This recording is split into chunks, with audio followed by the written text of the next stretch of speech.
I don't have an intro for this. I spent too much time doing math.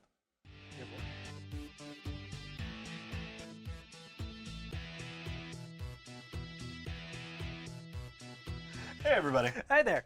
Welcome to the CNC Power Hour's first ever set review. Yeah, we're doing something very special today. Yeah, we have never done a set review before. Core set brings a lot of new things to the table, though, so why don't we as well? Yeah. This is a very interesting core set. Compared to M19 and some of the core sets before they stopped doing core sets, right? This has a lot of different angles, and we really wanted a chance to talk about them at length. Exactly. And we're not going to get to do a league stream for a little bit, Right. so we figured we'd do something special. Yep. So we'd love to hear your feedback. So let us know in the comments if there's anything we missed, anything you guys wanted us to talk about, an angle we could approach next time. Right, because we're doing something different from your normal set review. This isn't going to be something you see online where we go through every single card in the set and rate them on some kind of arbitrary, grading curve. Right. Yeah. What we're doing is we're looking at each of the cards in as much context as possible. Yeah. Because that's what you're going to do when you're drafting, right? Is you're going to look at the card and say, is this card good with what I'm going for? Is this card, how good is this card for the rest of the set? Yeah. Right. And so one of the biggest things that you're going to talk about is removal. Right. Right. That's a good place to start. So when it comes to removal, you should be worried all the time. Yeah. Your opponent leaves mana up, or you play out a bunch of creatures, and your opponent's in white. Yep. In this set, Yep. they might have a Wrath, right? Right. And in a limited set, you have your bomb, but if your opponent can answer it, well, you're going to be stuck there, Yeah, that's true. And so it's very important to be aware of what's going on, what could happen. Yep. So we're taking a look mostly at the common removal and Right. what exactly all of the common removal can hit. Yep. Jump right into it. Yeah, let's just go. All right. So we're going in through colors Wooburg order. So first off, leading us out is Aerial Assault. So it is a sorcery, costs 2 and a white. Destroy target tapped creature. You gain 1 life for each creature you control with flying. Yeah, so this is semi-conditional because there are 12 cards with Vigilance. There are 30. Vigilance, not a lot. Yeah, there aren't that many cards with Vigilance in the set, so Yeah. it should hit most of them, and there are only like 2 with Hexproof, I think. Right. And one of them is conditional Hexproof. So Aerial Assault, pretty good if you're in white. If you're in the blue-white Flyers or the Jeskai Flyers archetypes, which we're going to talk about later, Right. really good. Yeah, but this is totally anybody can be perfectly happy running this card Oh yeah. in it. Easy pickup. Yeah, it's splashable. I mean, it's only got 1 color pip, which is really nice when Right. it comes to removal. Right. Because your 2 colors or your 3 colors might not be super strong, but if you add the 4th in, sometimes it gets there. Yep. But maybe not in this core set. Right. 3 is kind of where you want to be here, as we'll talk about later. But so the next one is Pacifism, which is a classic white card. 1 and a white enchant creature. Enchanted creature can't attack or block. Again, totally classic. You're going to see this all the time. Yep. Anybody's happy to run this. Yeah. And you're gonna see a bunch of these in drafts. Yeah. One of Right. the interesting things in the context of pacifism, though, is that it doesn't get rid of your static abilities. Right. So depending on the case in the context of the rest of the set, you want to think about pacifism may be really good if you're a very combat-centric, creature-focused deck. However, if your opponent is picking up something that's using their creatures for more value or for their abilities, pacifism might not be as great. Right. That is very true. And that's a really good point. Especially considering some of the mana sink creatures that Right. are on. So we have some in all different colors. Green, black has a couple where you sink 6, 7 mana and tap, and they do stuff, right? Yep. Pacifism's not going to help you much in those cases. Right. So your opponents can still get value out of it, but it's still 90% of the time a fantastic You removal stick it on their Hydra or something. I mean, it's pretty solid. Yeah. You're usually punching up whenever you drop a pacifism. Yep.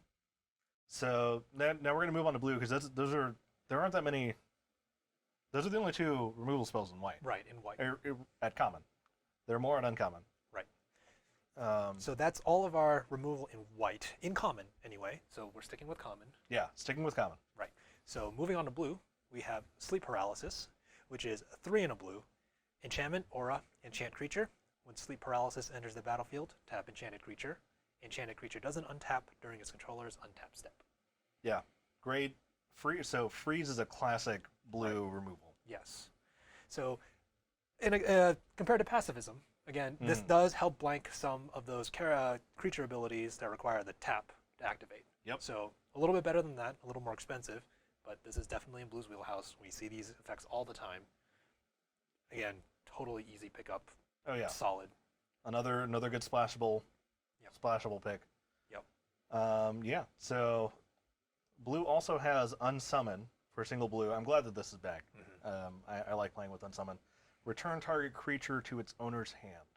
So you're setting your opponent's back, or you're saving your own creature sometimes. Right. But it is mostly temporary. So you do have to keep that in mind whenever you're playing. Right. With it. So a couple of things in here. What I really like about this card is what Mark Rosewater calls lenticular design, where as you get better and better at this game, you find more and more things to do with unsummon. Right. Right. Most basic one, yeah, sure. Bounce one of your opponent's creatures. Their board is open. You swing in. If you're playing a tempo deck where it's all about trading time and cards for Right. trying to win faster, great. You throw one of your opponent's big tough blockers back in their hand and you get a free attack in. Sure, comes back again. Or since it's an instant, you bounce one of your own creatures, save it from some removal spell or another. Yep. Or depending on the situation, if you have some good enter the battlefield creatures, which we do have in the set, it's a great way to reuse that value. Yep. You could also bounce a token, and that token will not come back, right? Because once it leaves the battlefield, it's gone forever. Absolutely. Yeah. So if they invest time in generating tokens, and you can unsummon one of them, that's pretty good. Yeah. So that's done for blue and common. Right. I think black has the most removal in common. It's pretty safe to say, Yeah. right? Black likes to kill things. Usually happens this way, but so black starts off with Agonizing Siphon. 3 in a black. Agonizing Siphon deals 3 damage to any target, and you gain 3 life. It is a sorcery, and it's pretty, I would say, on par, right, for the Right. cost, Yeah. the effects that you're getting at common. Yeah. I mean, considering this is one of the things. If you look at Modern Horizons, we had the Smiting Helix, right, which is again Lightning Helix kind of thing going on over here.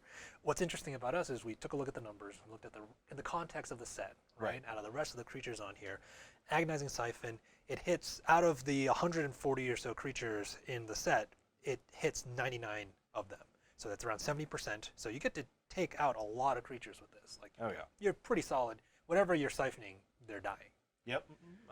Most of the time, and a couple of those creatures, like 8, I think. Yeah, 8 of those creatures are more than 4 mana. So you're actually kind of coming out ahead if your opponent plays a 5 or 6 or 7 drop that this thing can hit.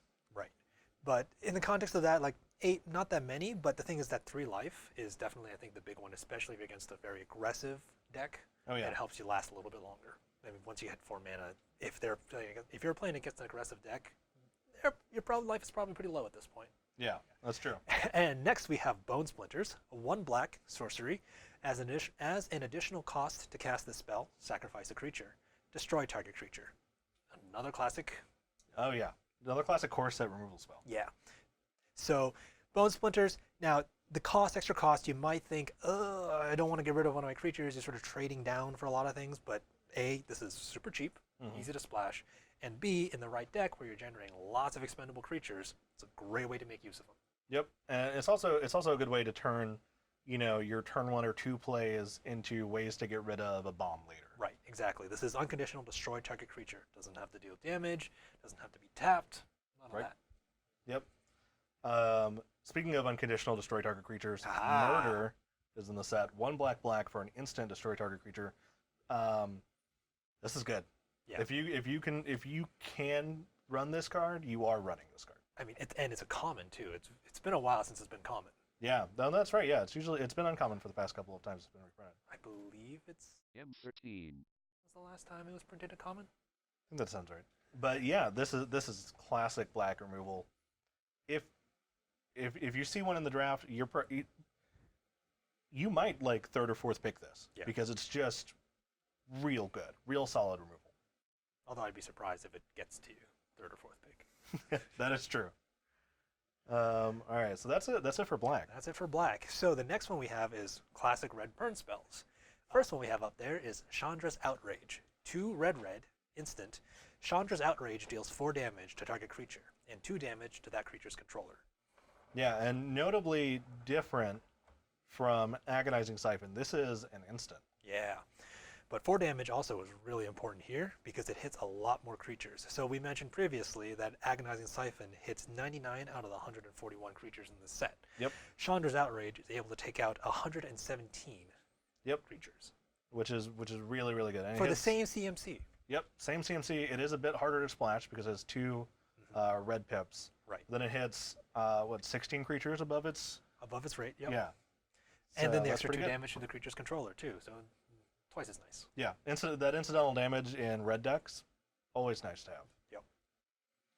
Yep. So now we have some conditional removal in red, which is really interesting. Reckless Airstrike. For a single red sorcery, choose one. Reckless Airstrike deals 3 damage to target creature with flying or destroy target artifact.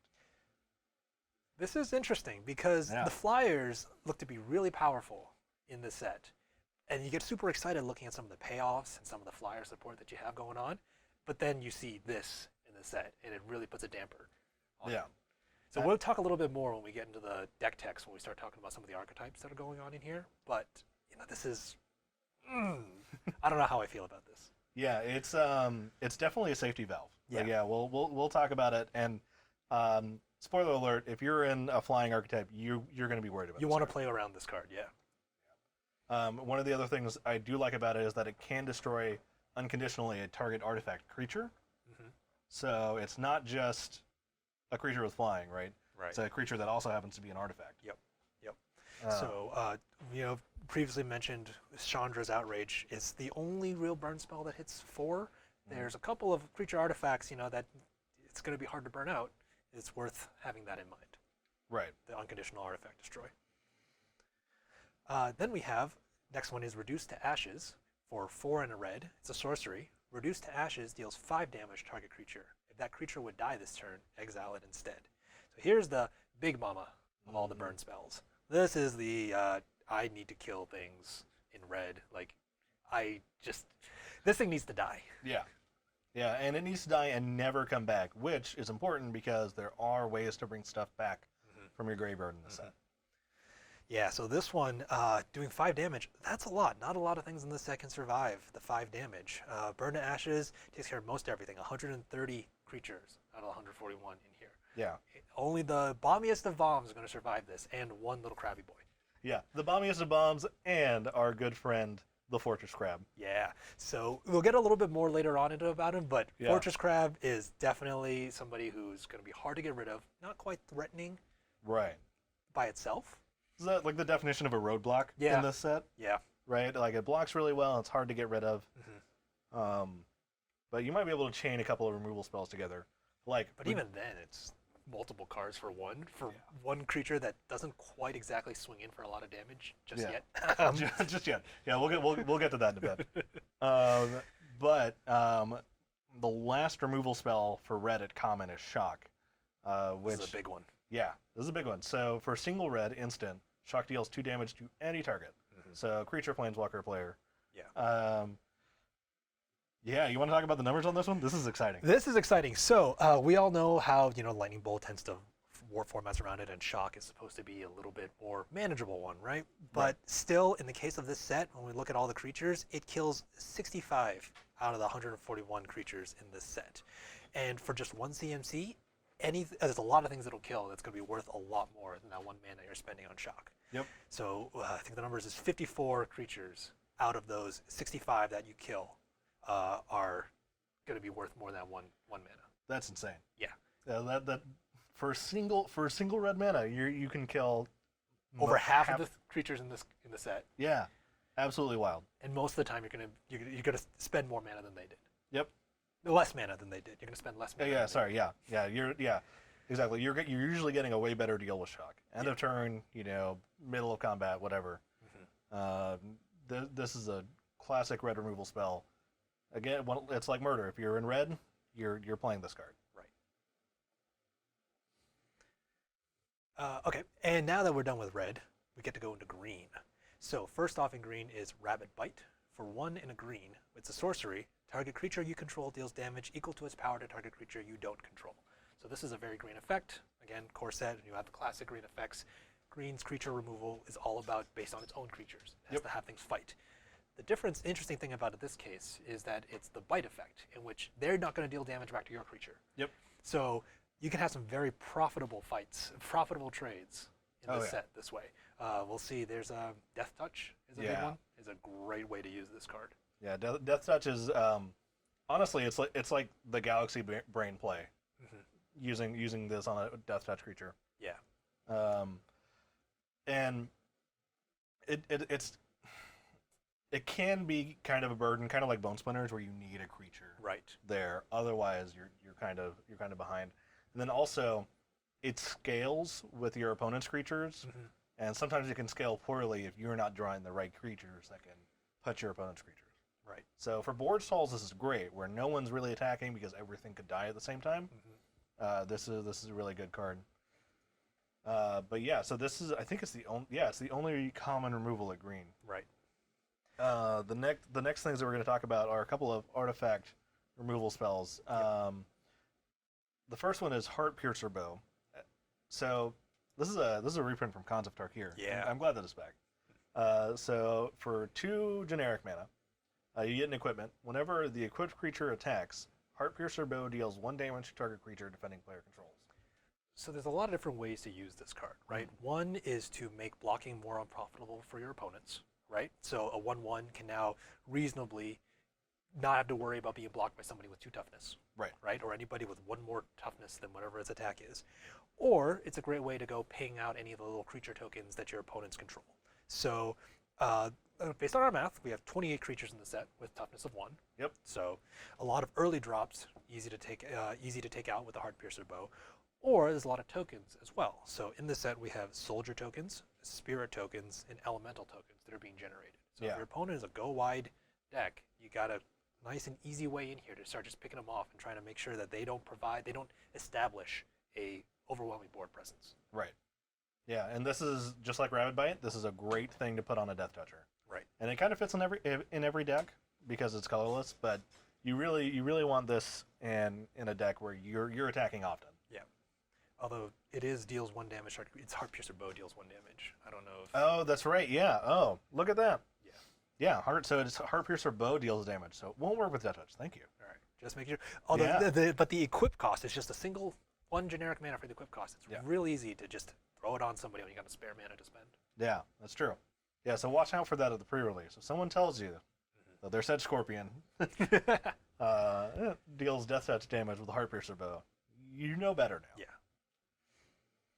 The second one is Vial of Dragonfire. For 2 mana, it is an artifact. Additionally, once it's out on the field, it has the activated ability of pay 2 generic mana, tap, sacrifice Vial of Dragonfire. It deals 2 damage to target creature. Now, we've mentioned before about how good Shock is. 2 damage will take care of a lot of things in this set. Yep. Now, granted, Vial of Dragonfire, if you want to use it immediately, that's 4 mana. Yeah. So it's not going to be nearly as efficient on mana. You're not going to get as much value out of it. But again, if things need to die, nothing beats Dragonfire. Right.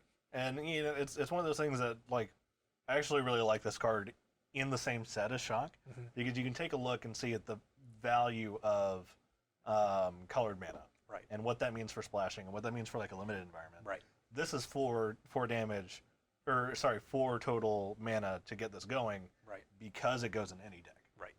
Right. So I don't know. I think it's a neat little thing to have in this environment. Right. This is a reprint from Dragons of Tarkir. Yeah. Which those were the first sets that came out when I started playing. So I'm really fond of these cards. Yeah. So that does it for removal. Right. So we want to keep these cards in mind when we start talking about some of the archetypes and some of the thoughts we have surrounding what you can see in terms of synergies and card decks that you'll see once you're playing in M20. Yeah, exactly. So always kind of keep these in the back of your mind whenever we're talking about these things, and forefront of your mind whenever you're drafting. Yeah. Because you really want to be either picking these now that you know how powerful they are, or worried about them when your opponent is representing them on the other side of the table. Mm-hmm. One of the other things that we want to talk about when it comes to drafting this set is the multiples matters cards. Right. I'm not actually sure if there's like a shorthand nickname for these things. Not sure. It's just just a cycle of multiple matters, I guess. Yeah. So these are the cards that you get an additional benefit based on how many of them are either in your deck or on the battlefield. Right. At the same time, or they all do something slightly different. So the first one in white is Battalion Foot Soldier. For 2 and a white, you get a human soldier. When Battalion Foot Soldier enters the battlefield, you may search your library for any number of cards named Battalion Foot Soldier, reveal them, put them in your hand, and then shuffle your library. Squadron Hawk. Squadron Hawk. Doesn't fly, and it's a 2/2. Right. Also for 3 mana. But Right. Rate-wise, this one isn't exactly the greatest Right. out of what we're seeing. So when you start looking at the cycle as we get through them, you'll notice that some of these, they're relatively playable on their own. Mhm. But Battalion Foot Soldier is one of those that sort of falls a little bit lower on that scale, where you definitely want to see more of them. In the context of your pre-release when you're playing sealed, there's not a great chance of you seeing multiple of these. Right. But if you ever do decide or are attending a draft for M20, better chance of being past multiple of these. Yeah, definitely. We looked at the numbers, and it's 2 to 3 of them are likely to show up in a single draft. But if you see one in your first pack and a second one before you open the second pack, right? So in those first 14 picks going around the table, you're you're very likely to get a third one in the last 2 packs that you guys are going to be passing around. So for the other cards that we're going to see, you might want to think about when to pick them if you see a second one going around in your first pack. Right. But again, Battalion Foot Soldier is one of those that definitely requires multiples. Yeah. It would be very hard pressed to try to run that regularly in your 23. Right. Yeah. That is very true. There are many other better options than 3 mana for at least 2 power, 2 toughness, right? Right. But unlike Battalion Foot Soldier, our next one, the blue card in this cycle of multiples matters, Fairy Miscreant. Single blue, flying 1/1. When Fairy Miscreant enters the battlefield, if you control another creature named Fairy Miscreant, draw a card. So very basic, 1 for a 1/1 flying. It's a flying man in blue. Yep. Right. See these a lot. For me, I personally run this in my deck anyway. Like I'd run that just by itself. It's perfectly reasonable. I like my aggressive blue, like tempo-y decks. That's just a personal preference, but I'd be happy to run that in a deck that likes to be aggressive. Yeah, that's fair. It's a really good start. It's not quite as good as the Scry from Modern Horizons, which I'm a huge fan of. Yeah. And has gotten me much card advantage. If you've watched we are very Sealed League. yeah, in our league. Yep. But that said, it is a 1/1 flyer. It gets hit by literally everything in the set. Right. Any piece of removal will take this thing down. So you have to be careful when evaluating it. Honestly, when I'm drafting, if I'm not heavily in blue or heavily invested in flyers, I probably wouldn't take more than 2 of these. Yes, this is definitely meant for the Flyers deck. Right. But of course, if you're in a Flyers deck, like 1/1s for 1 in a flying, total bread and butter. Oh yeah. So that takes us to the black card, Undead Servant. For 3 and a black, you get a 3/2 zombie. But when Undead Servant enters the battlefield, you get to create a 2/2 black zombie creature token for each card named Undead Servant in your graveyard. Right. So on its own, it's just a 3/2 for 4. Right. Which, as we were talking about with the Battalion Foot Soldier, is not great. Right. But if you manage to have another one in your graveyard, 4 mana for 5 power, 4 toughness on the field. Yep. Not bad. It's pretty good. Not bad. And if you have another one, it's easy to get into the graveyard because it gets hit by a lot. Right. It's an above raid target for shock, right? Black also likes to put things in his graveyard, whether it's self-mill, sacrifice, plenty of ways to get The hard part is finding multiple of these. Yeah. Once you have multiple of these in your deck, it's going to be easy to find ways to get great amounts of value out of this card. Yeah. Now here's an interesting one. So Pack Mastiff is the red card in this cycle. For 1 and a red, it is a 2/2 hound, and then it has ability where for another 1 and a red, each creature you control named Pack Mastiff gets +1/+0 until end of turn. So for me, this is one of the cards where by itself, totally playable. It is a grizzly bear, which in a limited format, happy to play, but it has a way to pump itself, and every other card is also the same one. So by all means, grab as many as you need, but even a single one is fine. Yeah. Yeah, I really like this. I like the mass pump effect and how they've costed it. I think it's really, really good. Not much more to say, I guess. I mean, that one is just easily like the most randomly playable. Yeah, I think so. I mean, the green one that we're going to talk about here in a totally sec fair. Yeah. is also really good. Like it's good on its own. I would play this on its own. Oh yeah. Grow cycle. So for 1 and a green, you get an instant. Target creature gets +3/+3 till end of turn. Now, where the multiples comes in is if there's an additional growth cycle. Sorry, for each additional growth cycle in your graveyard already, that creature gets an additional +2/+2. Right. So if you have 2 of these and you've used one already, it's a 5/5. Yeah. Which is pretty insane for just 2 mana. Really good 2 mana instant speed. Yeah. At first, it's like, all right, giant growth, fine, okay, but then whatever, I can't even think of what a +5/+5 equivalent spell is. Yeah. It's like there's become immense. Might of Old Krosa. Yeah. So. Yeah, it's good. It's good. It's good. It's again, another card that's totally playable on its own. Perfectly have to jam it in there, but if you get multiple, it's going to be extra sweet. Yeah. So then our last one, which is not exactly quite the 5-color cycle, but it does sort of help enable a lot of this, is the card Pattern Matcher. So it's 4 for an artifact creature golem. It's a 3/3. The interesting effect is when Pattern Matcher enters the battlefield, you may search your library for a card with the same name as another creature you control. Reveal it and put it into your hand, then shuffle your library. So basically, it turns any one of your creatures into the Squadron Hawk Battalion Foot Soldier. Yep. It's really good if you have, some high value uncommons. You happen to pick up 2 of them. Yep. Or if you picked up like a rare and a foil of that rare somehow. Like if you're extremely lucky, or if you have just a couple of really good commons, you drop this guy. You can go search your library. And put that in your hand, and then. Yeah, next turn. It's a great way to guarantee when you have multiples of, for example, your Fairy Miscreants or your Pack Mastiffs. Great. And then also you just got to shout out to the flavor text in that one. I hadn't read that yet. Good. Now put it with the other Whittle Bunnies. Yeah. Sargis has Artificer. I love it. There's a couple of other cards in the set with Sargis has. Really? Very snarky Artificer. Yeah. Good. Lovely. I love it. The flavor text I read on this set is pretty good. There's some fun ones. Have you seen the one, all the dragons? All the flavor text for each of the dragon-related cards, they're all last words from somebody. Oh, yes, I did see that, yeah. They're very good. Yeah. And they're usually like titled like the Wise or whatever. Yeah, exactly. Yeah.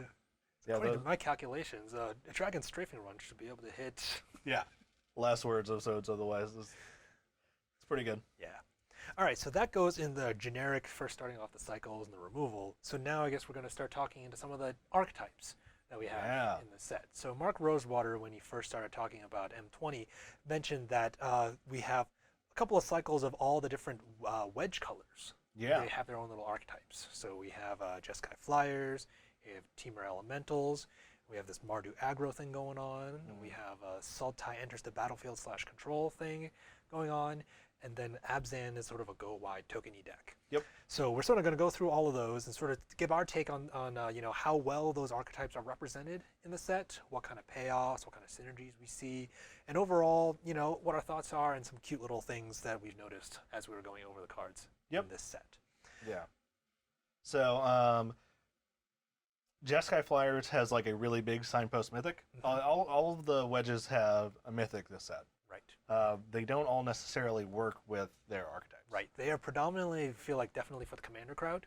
There's big legendary creatures that have really splashy effects. Oh yeah. But as you're saying, the Jeskai one, I think, definitely is much more playable if you open this guy up. Oh yeah. He's actually kind of a reason to move into these sort of archetypes. Yeah. So Kaikar Wind's Fury. So 1 blue, red, white, 1 Jeskai. You get a 3/3 bird wizard. Love bird wizards. Yeah. Fantastic. That has flying, and whenever you cast a non-creature spell, you get to create a 1/1 white spirit creature token with flying. It has this other ability that probably won't come up, but if it does, good, awesome. Yeah. Like if you manage to like break this in limited, tell me about it, please. Sacrifice a spirit, add red. There aren't that many other. Sacrifice outlets. Yeah, there aren't that many additional sacrifice outlets. I guess this is conditional. There aren't that many other spirit producers. There's like 3 in the set. Right. And there's not a lot of uses for a bunch of red mana either. Right. Yeah. It's not like we have like a Banefire or something in this set. Yeah, there's no big red X spell. Yeah. So this is definitely leaning towards the commander crowd. However, just generating spirit creature tokens is totally, Yeah, by all means. Totally useful. Yeah. So in the course of that, what we were saying is, Kaikar would probably lean you towards playing Jeskai, but considering the signpost, so a lot of the uncommons in the set will signpost you more to the archetypes that you'll find while playing M20. We feel like when we looked over these uncommons that the allied color ones are probably a little bit stronger in terms of signposting and supporting the archetypes that are going on in the set. Right. So the big one we want to talk about starting off leading in the Jeskai Flyers realm is Empyrean Eagle. So that's 1 white and a blue creature, bird spirit. It's flying, and other creatures you control with flying get +1/+1, and it's a 2/3 flyer itself. So this is great. Favorable wins. I love that card. Also, if you want to think about another card that's similar that you want to compare against, there's Thunderclap Wyvern. Yep, from Origins. Yep, and that one is similar stats, but it's 1 more mana and it has flash. Yeah. Now, I personally think that being able to get this guy out 1 turn earlier is probably better in terms of the tempo. Yeah. Right. But the only issue is that because it doesn't have flash, you have to worry about removal now because you're going to be 1 turn shields down if you're going to play this guy on curve. Yeah. So if we want to look back to what we were saying earlier, it has 3 toughness, which just so happens it will die to an airstrike. Yeah. So you really have to be kind of wary about that. If your opponent hasn't dropped a mountain yet, you're probably fine. Right. Because again, pacifisms or any of the other, the sleep paralysis doesn't matter. I'm pumping up all my other flyers. Yep. It's perfectly fine. So yeah, you really do want to worry about if your opponent's playing red or black, having them find a way to kill your Empyrean Eagle. Otherwise, if you're playing blue, save up a couple of counter spells. It's probably going to be helpful. If you have an Empyrean Eagle, you definitely want to get some control in there. Right. Yeah. But if you're going more aggro and you happen to draw the hand where you have like a Loyal Pegasus. Yeah. Right. Which Loyal Pegasus 2/1 flying can't attack or block alone. So you have Loyal Pegasus and a 2-drop. Yeah. Right. You drop this guy on turn 3, you're cracking in for an extra 2 damage. Right. That's pretty good on its own. Right. Yeah. But yeah, you do have to be wary about this guy getting knocked out of the game pretty early. He's a big target. Yeah, big target. So one of the other kind of signposty uncommons for flying is the Warden of Evo's Isle. So for 2 and a blue, you get a 2/2 flying bird wizard. Yay. Creature spells with flying you cast cost 1 less to cast. Yeah. So this will get you to power out your other big flyers. So we were talking earlier, there's a couple of different ways you can look at a flyers deck. You want the fast, speedy, tempo-y kind of thing with your fairy miscreants, just little guys and just peck away at you, death from 1,000 pecks. Yep. Or you get something like Warden of Evo's Isle, which will help you accelerate out your big beaters. Yeah. Which we have one coming up, which I feel is an absolute powerhouse in this set. I am totally all for this card. Boreal Elemental. I think people, I don't know, from what I've been hearing, people are like a little mad around this. I think this is awesome. It's a 4 generic and a blue for a creature elemental, 3/4 flyer. Spells your opponents cast that target Boreal Elemental cost 2 more to cast. Yeah. Now, for me, like 5 mana, 3/4. At first, you're like, but it taxes anything that tries to remove it. Yep. Which means it gets to stick around for a little bit longer than you'd expect.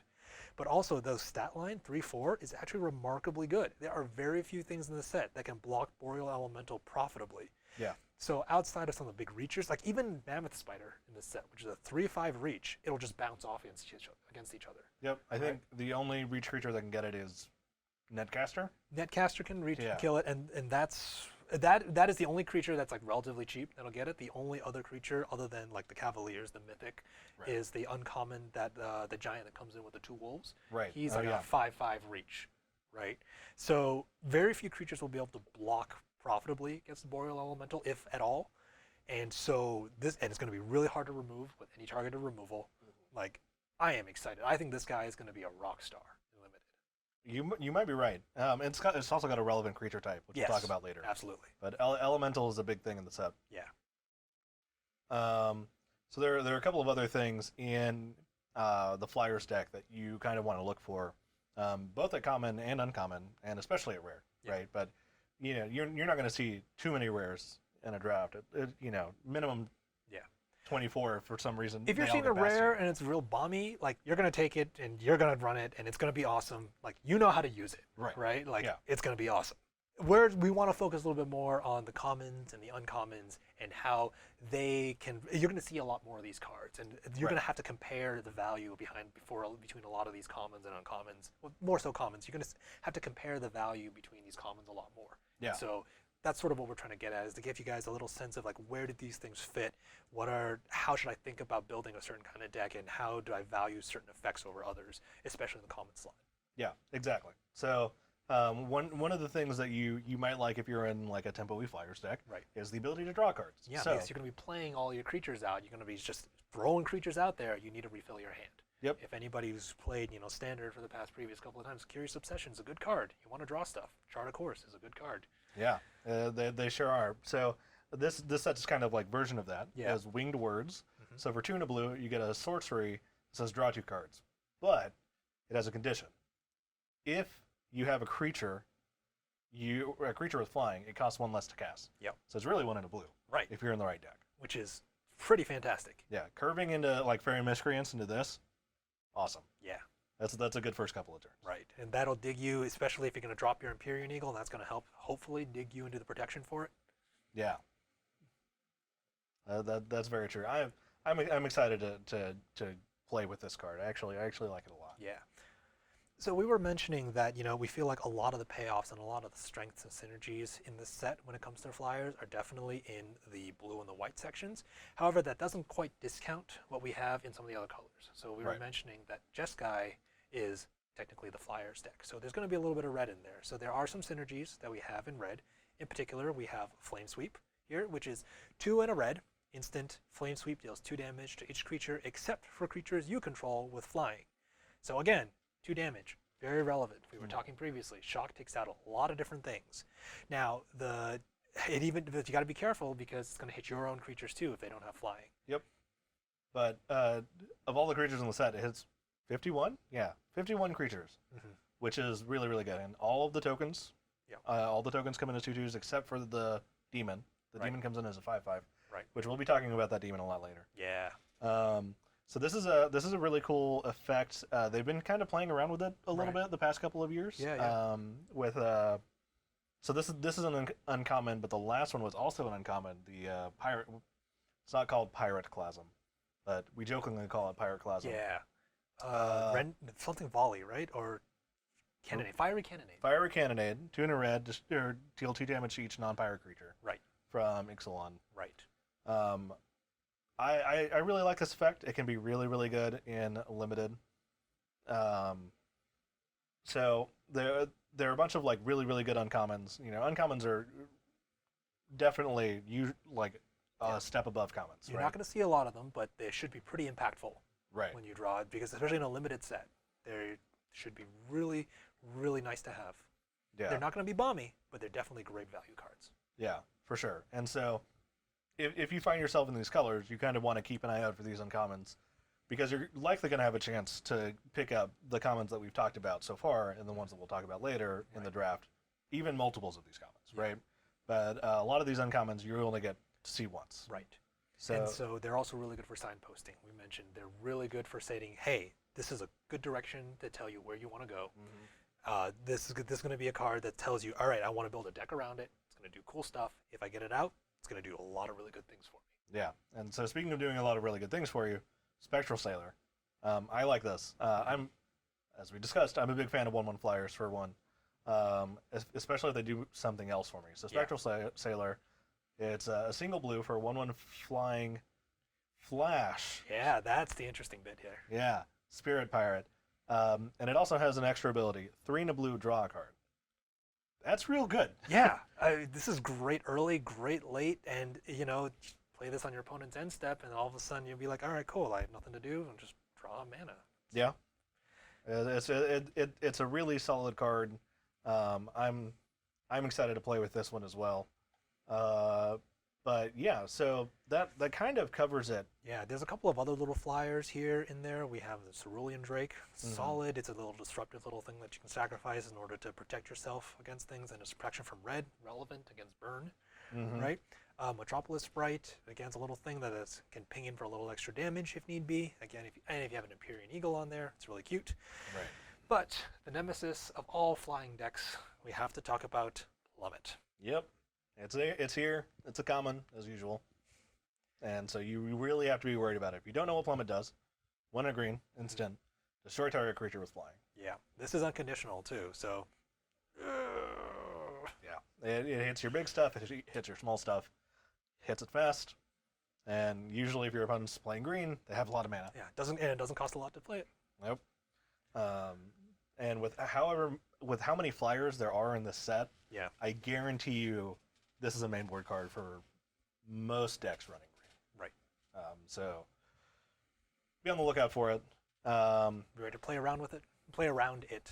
Yeah, play around it. If you're in blue-green, play with it. Yeah. Because you will come across a couple of other flyers, but that's kind of it. We talked about a lot of the other removal that you have to be wary of. Yeah. When it comes to the Jeskai Flyers deck. Right. So bouncing off what we said previously, Boreal Elemental being a very good card, but with a very relevant type line as well. Oh yeah. Shifting over to Temur Elementals. So this is the green, blue, and red archetype. Yeah. So this is actually an interesting one because there is a Signpost Mythic, which I really like. Right. There is a Signpost in common. There's really two. There's a lot of Signpost things on here. Oh yeah, that's true. There's a Signpost Planeswalker. Yeah. Yeah. Signpost Planeswalkers, which is really interesting. But so the mythic for this wedge is Omnath, Locus of the Royal. I'm glad to have a third Omnath. I like this guy. So 1 green, blue, red for a 3/3 elemental, legendary elemental. When Omnath, Locus of the Royal, enters the battlefield, it deals damage to any target equal to the number of elementals you control. You get a creature, planeswalker, player, whatever. Please note, it's not a May ability, so if there's nothing else on the battlefield, you have to either hit yourself or hit Omnath. Well, any target, so you can hit your opponent too. Oh yeah, that's true. Yeah, if your opponent has like Leyline or something, whatever. You got me. And then whenever a land enters the battlefield under your control, put a 1/1 counter on target elemental you control. Could be Omnath. But if you control 8 or more lands, you get to draw a card. So this guy's a big deal. Yeah. Again, this is one of the mythics, the Signpost, like 3-color mythics that be happy to play in sealed. Like it's not that hard. Like coming in, he's still gonna ping somebody for 4 mana. Not bad, right? Yeah. Early on, okay, cool. Late, I mean, if you got a board full of elementals, which is not hard to do. Right. Like it's a bunch of damage. Again, a good early, good late, right? Good early, it's a nice 3/3 beat stick, and then as you play lands, it's gonna get bigger and bigger. If you play it late, you got a bunch of lands on there, drawing cards. Yep. I personally love it when there's no such thing as a dead draw, which is why I love land matter stuff like landfall. A lot of times in games, late in the game, you draw a land, you're like, oh, I need action. Well, now lands are action. Yep. It's great. Yeah, it's a very valuable card. I'm looking forward to get blown out by it. It'll be fun. Yeah.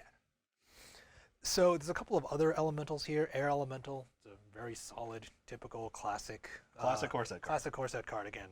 3 blue flying for 4/4 vanilla. I mean, it's a flying creature. It's got 4 toughness. It's only Chandra's Outrage is probably going to be able to kill it. Black might have a couple of things, but you know, cool, whatever. They're chucking removal at air elemental. You probably got more things in the air for them to deal with. Right. You're not going to see it too often because it is an uncommon. Right. But it's just hard to get that much power in the air. Yeah. In the set. Yeah. So keep an eye out for it. Yeah. Because it is pretty powerful. Yeah. But as we were saying, we tend to feel like in this set, the uncommons that are the allied colors are more strongly signposted to each of the archetypes. So we want to start with Creeping Trailblazer, which is the red-green uncommon here. It's an elemental, of course.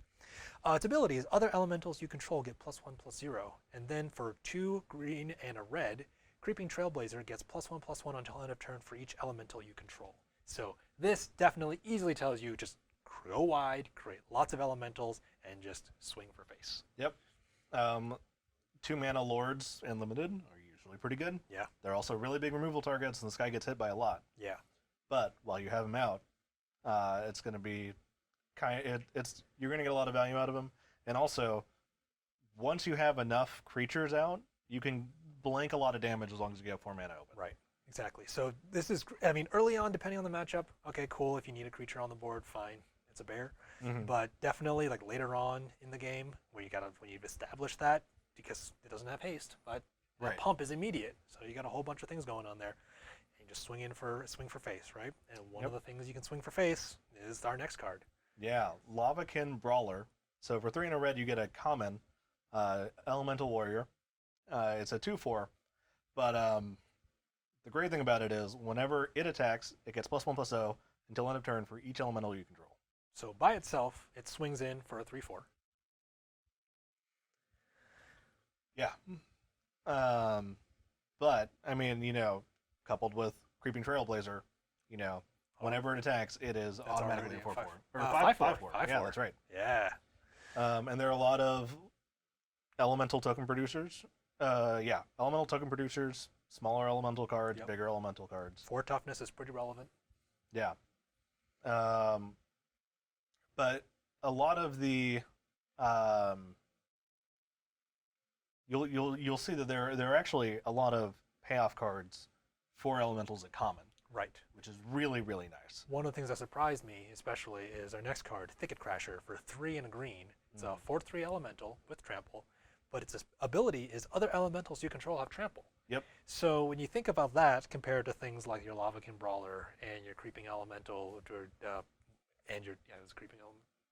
It is Creeping Trailblazer. Yeah. So when it is a creeping elemental. Yeah. But yeah. So when you combine that, all of those things where it just means your guys are going to be you guys are going to have a lot more power. The trample is going to be very relevant, and the fact that this guy is a common means that it's probably not hard to see this guy come in. You're not hard to see this guy either in your packs or during draft. Yeah, and this is actually kind of like a step up from, the Crown Ceratok. Yeah, Crown Ceratok from War of the Spark, which gave all of your creatures trample for a turn. Right. This is always. There's none of that even like in some of the other ones where Lords, like you have to have a +1/+1 counter or sort of thing. Right. Like this one, straight up, it's there. Yeah, if you're in the Elementals deck, you're running this guy. Yeah, this guy is definitely something you want to look out for. Yeah. And especially because if you're going wide with Elementals, then we got this next card which you definitely want to look out for as well. Overcome for 3 green. This is the overrun effect of the set. So creatures you control get +2/+2 and gain trample until end of turn. So yeah, this is your go wide payoff, right? Just go in there and smash face. Yep. You're going to lose a lot to this card. You're going to win a lot if you're running this card. Yeah. You really want big things or a lot of tiny things, right? When you're playing Overcome. But we've been shown about all these big creatures. How do we get all those little creatures? Yeah. So there are a couple of ways. One of my favorite ways is Scampering Scorcher. Yep. So for 3 and a red, you have a uncommon elemental that's a 1/1, but when it enters the battlefield, you get to create 2 other 1/1 elemental creature tokens, and elementals you control gain haste until end of turn. Right. So if you cast another elemental after this, or you cast one before this, or even just want to attack with those tokens this turn, you can. Right. And similarly, we have. Yeah. Also, we have Mask of Immolation, which is 1 and a red, which is an artifact. However, when it comes into play, you create a 1/1 red elemental creature token, and you attach Mask of Immolation to it. The interesting thing is that his ability, where equipped creature has sacrificed this creature, it deals 1 damage to any target. So effectively, this is a border pod, but it's also one of the few recurring sack outlets in the set. Now, it does take 2 mana to equip onto a creature. So, but it's a great way to get creatures out in the beginning, great way to have a wide board for Creeping Trailblazer to affect, for Lavakin Brawler to do it. We also have another for a relatively cheap creature, the Lightning Stormkin. Blue and a red, Elemental Wizard, flying, haste, 2/2. Simple, definitely a playable card. It doesn't exactly signpost too strongly on what you're supposed to do. This is when we were saying this is one of the enemy colored uncommons that are supposed to sort of Right. signpost you into what you want to do. But I mean, I do say it's very elegant though, because it works well in the Jeskai Flyers deck because it's flying, and then it's relevant in the Teamer deck because it's an elemental. So it's great, Yeah. and it doesn't point you towards anything. It's just a great filler card that helps do whatever it is that you want to do. Yeah. Right. So those are the small creatures, but as you saw, there's the bigger ones. Like small creatures are fine, but they're going to be blanked out occasionally. So how do we get to the big creatures? How do we get to them faster? Yeah, so there are a couple of big creatures that we need to get to, or big spells like Overrun, right? Right. So there's an elemental druid that ramps you, which is pretty nice. So Leafkin Druid, 1 and a green for an 0/3 elemental druid, tap at green. But if you have 4 more creatures, which you're likely to do in an elemental deck, you get to add double green instead. Yeah. So we were talking about, we are having a lot of these big expensive payoffs. They're all turn 4 kind of deals, right? So we have the Flamekin Brawler is 4 mana. We have the Charging Rhino Elemental that gives you trample. That's 4 mana, right? If you could do, and even in this case, if you the red one that we just had, where it created the 2 further ones, that one is 4 mana, right? So it's a great way to try to ramp those out and get those out a little bit faster, build that board more quickly. Yep. Yeah. It's a very useful little mana dork. It's going to be useful for any green deck. Right. Mana is always helpful. Yeah. You're always going to find something to do with it. Yeah, that's true. So one of the things that we kind of want to talk about with elementals, there's actually 2 things that we want to talk about. The first one are the Chandras. Right. So this is the thing we're saying. We have signpost uncommons, signpost mythics, and signpost planeswalkers. Yeah. Yeah. So this is a first, right? Yeah. Yeah. So there are 3 versions of Chandra in this set. It's a vertical cycle of planeswalkers. Yeah. Which is really nifty. So there's 1 at mythic, 1 at rare, 1 at uncommon. The one that's really good for the elemental deck, right, is Chandra Acolyte of Flame. It's a rare, so 1 red, you get a 4 loyalty planeswalker. The first ability says put a loyalty counter on each red planeswalker you control. Cool. Sometimes you might have more than 1. Yep. There's another 0 effect that says create 2 1/1 red elemental creature tokens. They gain haste, sack them at the beginning of the next end step. So this is a way to quickly get yourself up to 4 creatures, just to ramp yourself up a little bit. Because if you have 2 creatures or 1 creature and the elemental druid, and then you 0 these, you can tap the elemental druid for green, right, and suddenly you're dropping, casting a 6-drop on turn 4. Right. And besides, you're going to sacrifice them at the end of the turn anyway, so might as well send them to face, right? It's going to be relevant later on when we start talking about other archetypes where creatures not sticking around for long is a pretty useful thing. Yeah, definitely. One of the other things we've talked about recursion, but there's a lot of creature recursion. There's not a lot of instant and sorcery recursion. This Chandra has a -2 that says you may cast target instant or sorcery card with CMC 3 or less from your graveyard. It would be put into your graveyard this turn. Exile it instead, which is nice because that means shock. Yep. That means murder. That means whatever else you need it to mean, right? Yep. So the other elemental payoff, and the one you're probably going to see a little bit more often, is Chandra Novice Pyromancer. This is the uncommon Chandra in the set. It costs 3 and a red, legendary planeswalker Chandra. The interesting part is +1, elementals you control get +2/+0 until end of turn. -1, add red, and at -2, Chandra Novice Pyromancer deals 2 damage to any target. Now, by itself, probably not going to do too much, but it's when you have a bunch of elementals on there on the field, that's going to be super relevant. That +2/+0 is going to be really good, especially if you have the Rhino that gives everything trample. Yep. You just got a whole bunch of ball lightnings. Yeah, exactly. Or the add red, as we were talking about with the Druid, you kind of need to ramp yourself up into the big elementals. Yeah. So even if you don't draw a land, the turn after you cast her, right, you're playing 6 drops. Yeah. Which is really nice. So we can talk about Chandra, the mythic Chandra, but it's a mythic, it's a planeswalker. You drop it, and if it comes unanswered, you don't win. If you open this pack 1, you're probably picking it. But it does have elemental synergies. So the one that really matters. It has elemental synergies because it kills your opponent.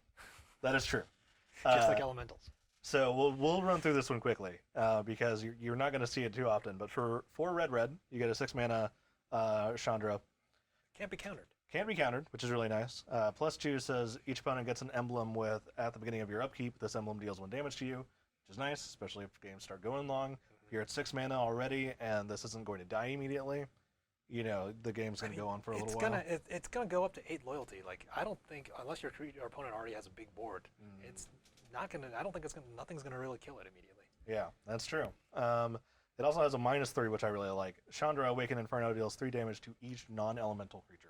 So like what we were talking about with Shock and Dragonfire and Yeah. Flame Sweep, all that jazz. Yeah. If 2 damage is very relevant, 3 damage is extremely relevant to a lot of things. And although it doesn't hit your opponent's elementals, it'll hit everything else, including stuff with flying. So you're going to get most of these creatures off the board. Yep. And then she has a -X, which deals X damage to target creature or planeswalker. So if you can't get a particular creature off the board with her -3, you can target it. If a permanent dealt damage this way would die this turn, exile it instead. So you can immediately -5, and it's just like Burned Ash. Yep. Take care of anything, and if you do want a -6 to kill that Fortress Crab, you totally can. Yep. Sure, yeah, let's pay 6 mana and take out a Planeswalker just to get rid of one Crabby Boy, but it's totally possible. So you got to do what you got to do, man. Yeah, I mean, if that's the only thing preventing your elementals from smashing face, I mean, all right, fine. It's true. But otherwise, you have small little things like Chandra's Embercat. It's another thing to ramp up into your big mana, into all your big elementals. But effectively, green-red is a fairly straightforward deck if you're going to draft it. Get your big elemental payoff. There's a lot of them in common. And just go right ahead and find the ramp if you need to try to get there faster, right? Get your burn, which is also probably relevant if we want to take a little bit of time to talk about Chandra's Spitfire. This is a reprint of a pretty classic card. 2 in a red, elemental, of course, flying. Whenever an opponent is dealt non-combat damage, Chandra Spitfire gets +3/+0 until end of turn. And so base stats is already 1/3. Oh yeah. So if you manage to do anything like a shock or have any other way of just incidentally burning your opponent, which there's plenty of ways to do that. Oh yeah, like the Mythic Chandra's +1. Yeah. Right. Although, I mean, if that's the case, I don't think Chandra Spitfire is going to be, that it's already winning. I mean, it's not bad. But yeah, so that would turn it into a 4/3 flying, which is really nice. Otherwise, it's a 1/3. It blocks okay. Yeah, it's perfectly fine at blocking. Yeah, it's a good enough flyer. It will die very quickly. Yep. But yeah.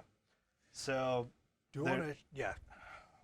One other thing we want to talk about Right. elementals. So the thing is that this is Teamer we were talking about. We were spending a lot of time talking about the red-green aspect of it. Now, if you do want to add a little bit of blue in there, there is the signpost on common in here, which is Risen Reef, which is 1 green and a blue, creature, elemental. When Risen Reef or another elemental creature enters the battlefield under your control, look at the top card of your library. If it's a land card, you may put it onto the battlefield tapped. If you don't put the card on the battlefield, put it into your hand. So again, this is me. I love my landfall, blue-green. My Oathbreaker deck is, blue-green Nissa deck that these guys know. It just brings a whole bunch of lands out on the field and turns them into big, beefy creatures.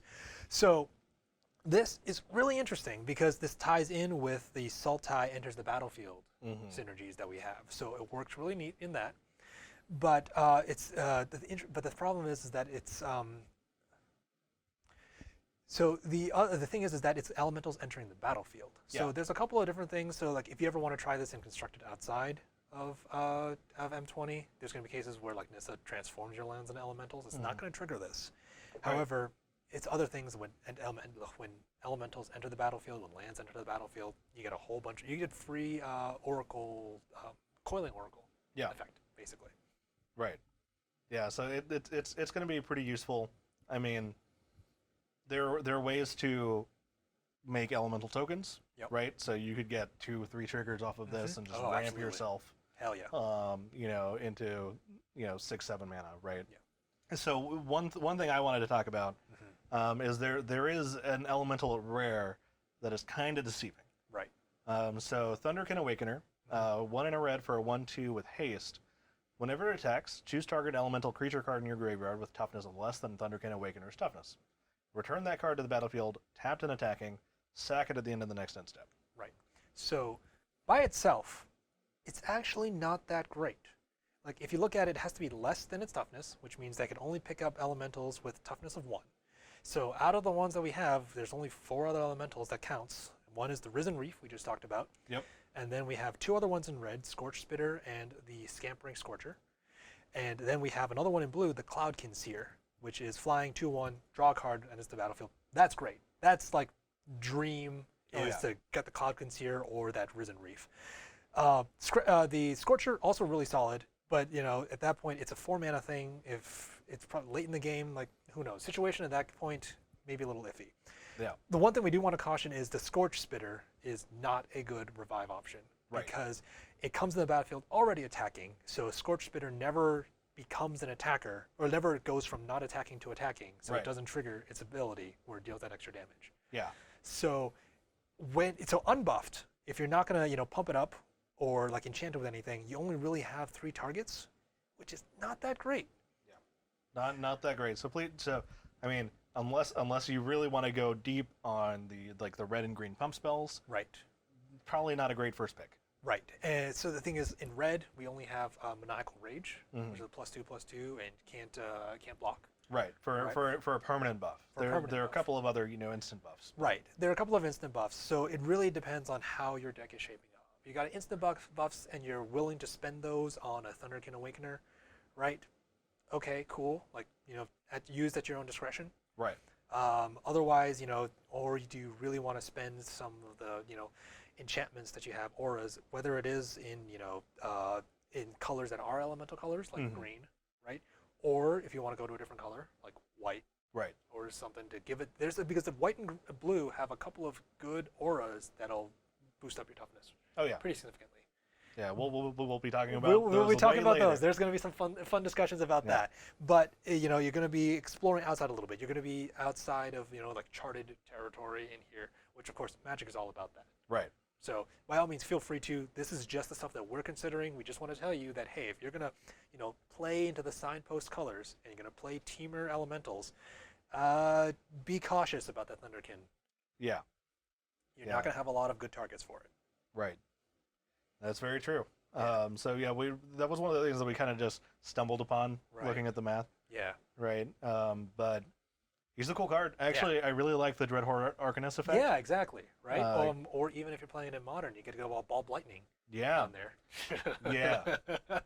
I love that idea. Yeah. That was one of the first things that people were talking about. But Lightning, Ball Lightning. There's a green one. For like green. Okay. That's 6/1 with trample. I love it. Yeah. So in other constructed formats, by all means, this is going to be pretty cool. But in the context of limited, if you're opening this guy up in your sealed pool, you're going to have to be very careful about it. Right.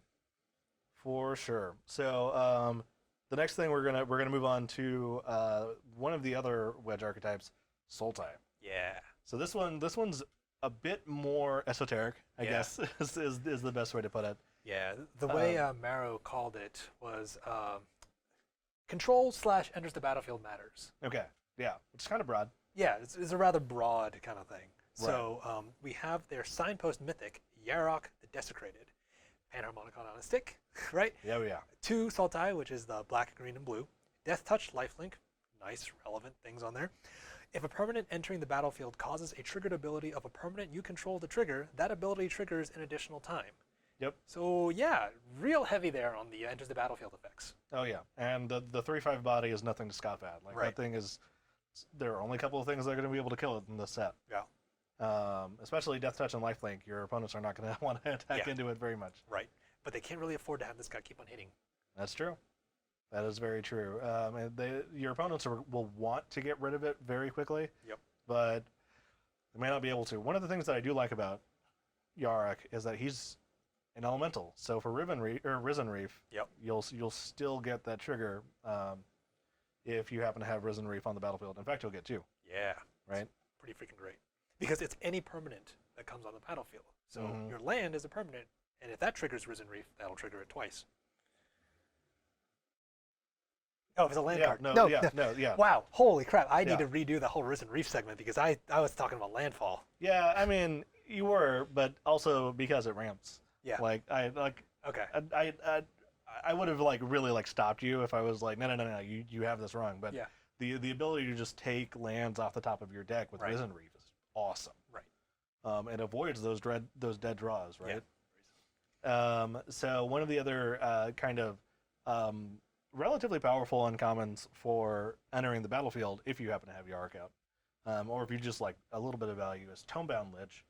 1 blue black for a 1/3 zombie wizard. A lot of X wizards so far. Death Touch and Lifelink, which is a combination we see more in this set than I think we've ever seen before. Yeah, definitely. Which is kind of fun. But when Tomebound Lich enters the battlefield or deals combat damage to a player, you get to draw a card and discard a card. Yep. So in black, discarding cards, Pretty your good. graveyard's usually a resource later, so it's not the end of the world. Right. But again, because of Death Touch, a lot of players aren't gonna, they don't really necessarily want to block this guy. Yep. Right. So you just might be able to get in a couple attacks for free, or just force your opponent to be in a really uncomfortable situation. Which, as a blue-black player myself, I love that feeling.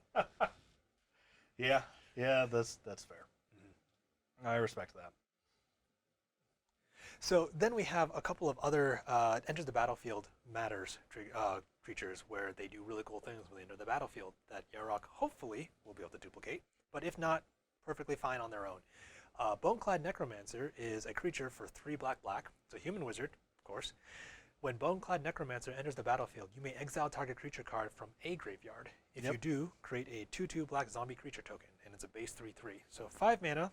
Exile a relevant creature from your opponent's graveyard or your own if need be in a pinch, and you get 5 power, 5 toughness on the field. Yeah, over 2 bodies. 2 bodies? Yeah, that's not bad. Yeah. Totally playable. Yeah, and you'll see this guy quite a bit. He's that common, so you'll see him fairly often. Yep. We have a couple of others, the elemental that we spoke about previously, that when it comes to the battlefield, draw a card. Cool. Yep. Couple of... Oh, we haven't talked about Frostlinks yet. Oh, you're right. Frostlinks is one of my favorites. Yeah. It is an elemental, so it is a relevant creature type. But 2 and a blue for a 2/2 elemental cat. When it enters the battlefield, tap target creature an opponent controls.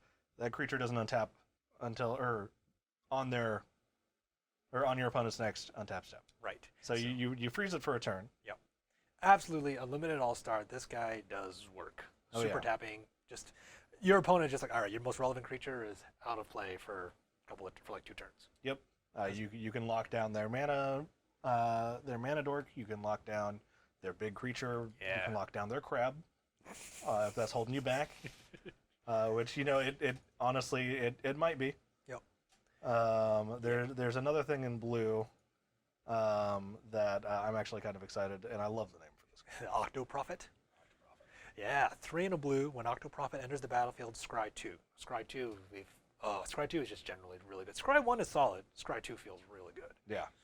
But it's a 3/3. It's fine, but then we get to Scry 2 twice, if possible. Again, Magical Christmas Land, you're not always going to have Yarok out. So we are being a little bit over-enthusiastic about these kind of things, but still, Scry 2, very relevant. Scry 2 twice, yes please. Yep, and there are other ways to get it again, right? By recurring it, from your graveyard back to your hand, or in at least one case, directly back onto the battlefield. Yeah, so one of the things we probably want to talk about real quickly is that there's naturally not a lot of ways to blink creatures into this in this set.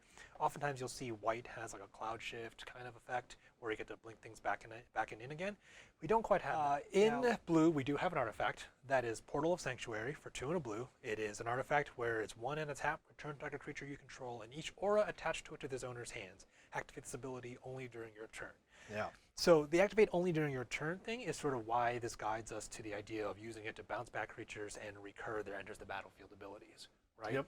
A lot of times if this is an ability to be done on instant speed, you're definitely going to think more of this as a protect your creature kind of thing, especially when you have the aura's rider on it. Yeah. Now, I don't think it's going to be too relevant most of the time in this particular case. For the aura stuff, it's a nice to have. It's a nice little bonus. But mostly it's the relevant case of finding things to bounce back to your hand. Now, most of the cards we just talked about previously, so like the Octoprophet is 4 mana. What is a couple of other things we had on there? Frostlinks is 3 mana. It could become a little expensive over there, but again, it all depends on whether or not how your game goes, right? If you're playing blue-black, it's going to be a relatively slow and grindy game. So, given the state of the board, it might be worth looking into this card and finding a way to recur extra value out of your Enter the Battlefield abilities if you don't have a Yarok on field. Right. Yeah, and it's it's going to be useful. Like if the longer the game goes on, the more useful this card is. Right. Right. Because you can use it to return your own creature if they have an instant speed, and end of turn destroy, or like a combat trick if you attack in with something.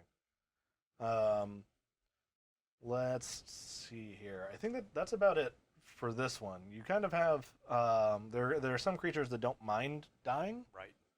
One big standout is Silverback Shaman. Mm-hmm. It's a 3/3 trample, and when it dies, draw a card for a 5/4 creature. Like, great stats, relevant in the fact that you can do whatever the heck you want with it, and it'll do good things for you. Right. Right.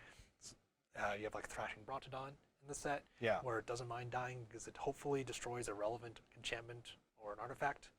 Right. Right. There are a couple of The payoff that elementals in green, that overgrowth elemental, right?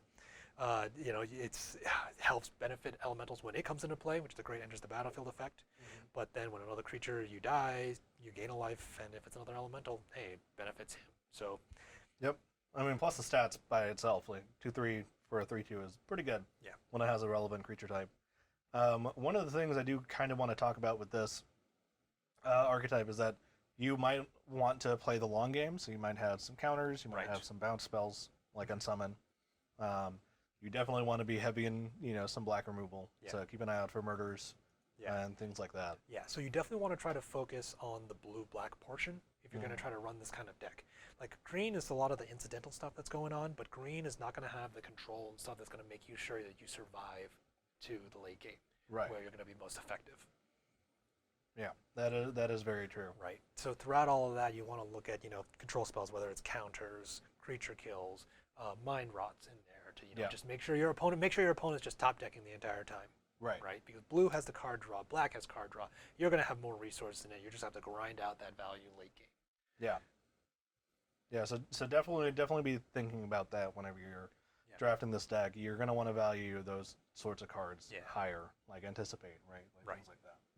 And there's a couple of more other ones. The fixed dig through time one with the top 7 cards in green 2. I mean, these are rares getting to the point over here. So so a lot of these more control decks, you're going to see as we talk about them, the more controlling archetypes are going to be very dependent on your rares, right? So they're going to be because they're very bomb based. A lot of these control decks, right? Like you have to survive until you get these big bombs, and if you can't find those big bombs, probably best off looking at some of these other archetypes. In particular, that brings us nicely segue into Mardu right over here. So Mardu is an aggressive color, so that is black, red, and white. Yeah. Is very aggressive. In particular, we think we have a really interesting deck right now, looking specifically in the black-red spectrum of things. Yeah. The signpost uncommon here is Ogre Siegebreaker, which is 2 black-red. It is an Ogre Berserker, 4/3, but its ability is interesting here. It is the 2 black-red, destroy target creature that was dealt damage this turn. Oh yeah, this is super nice. Like, you have a Heart Piercer bow out on the field. Oh you yeah. attack. You have that 4-mana open. Boom, blocker's gone. Yeah, right. Exactly. They don't even need to. Yeah, you can't do anything about it. Yeah. So this is a really interesting card. There's some redundancy in the color. Right. Which is really nice. I've actually haven't had too much luck with this effect, but it seems like this set is kind of designed to enhance that. Right. So Fathom Fleet Cutthroat, which is this is a reprint, right? I'm pretty sure. I'm pretty sure this was originally printed in Ixalan Rivals. or Rivals. Probably Rivals, because I've only played Ixalan, the base Ixalan, and I don't remember seeing this. Yeah, I think this was on Rivals. Okay. But for 3 and a black for a common human pirate, you get a 3/3. When it enters the battlefield, destroy target creature an opponent controls that was dealt damage this turn. This is the first time I remember seeing this effect. Right. Was the first time I saw this card. Right. It's kind of hard to set up, but in this set with a lot of the token producers and ways to deal damage pretty quickly. So not only do we have Heart Piercer Bow to just sort of ping creatures going on, we also have a lot of ways to create a lot of little tokens and expendable tokens. We mentioned previously that Chandra creates those little 1/1 tokens that are going to die at the end of the turn, so might as well send them in anyway. Yep. Well, now your opponent's going to be a little bit more leery about blocking those creatures because, hey, if you have a way to all of a sudden just kill anything that was dealt damage this turn, bam. Like, that makes, again, this is putting your opponent in a very tough situation. It makes for really interesting gameplay. Yeah. So what we're sort of calling this Mardu deck is sort of like crappy attacks, like Yeah, yeah. purposefully making bad attacks. Yeah, yeah.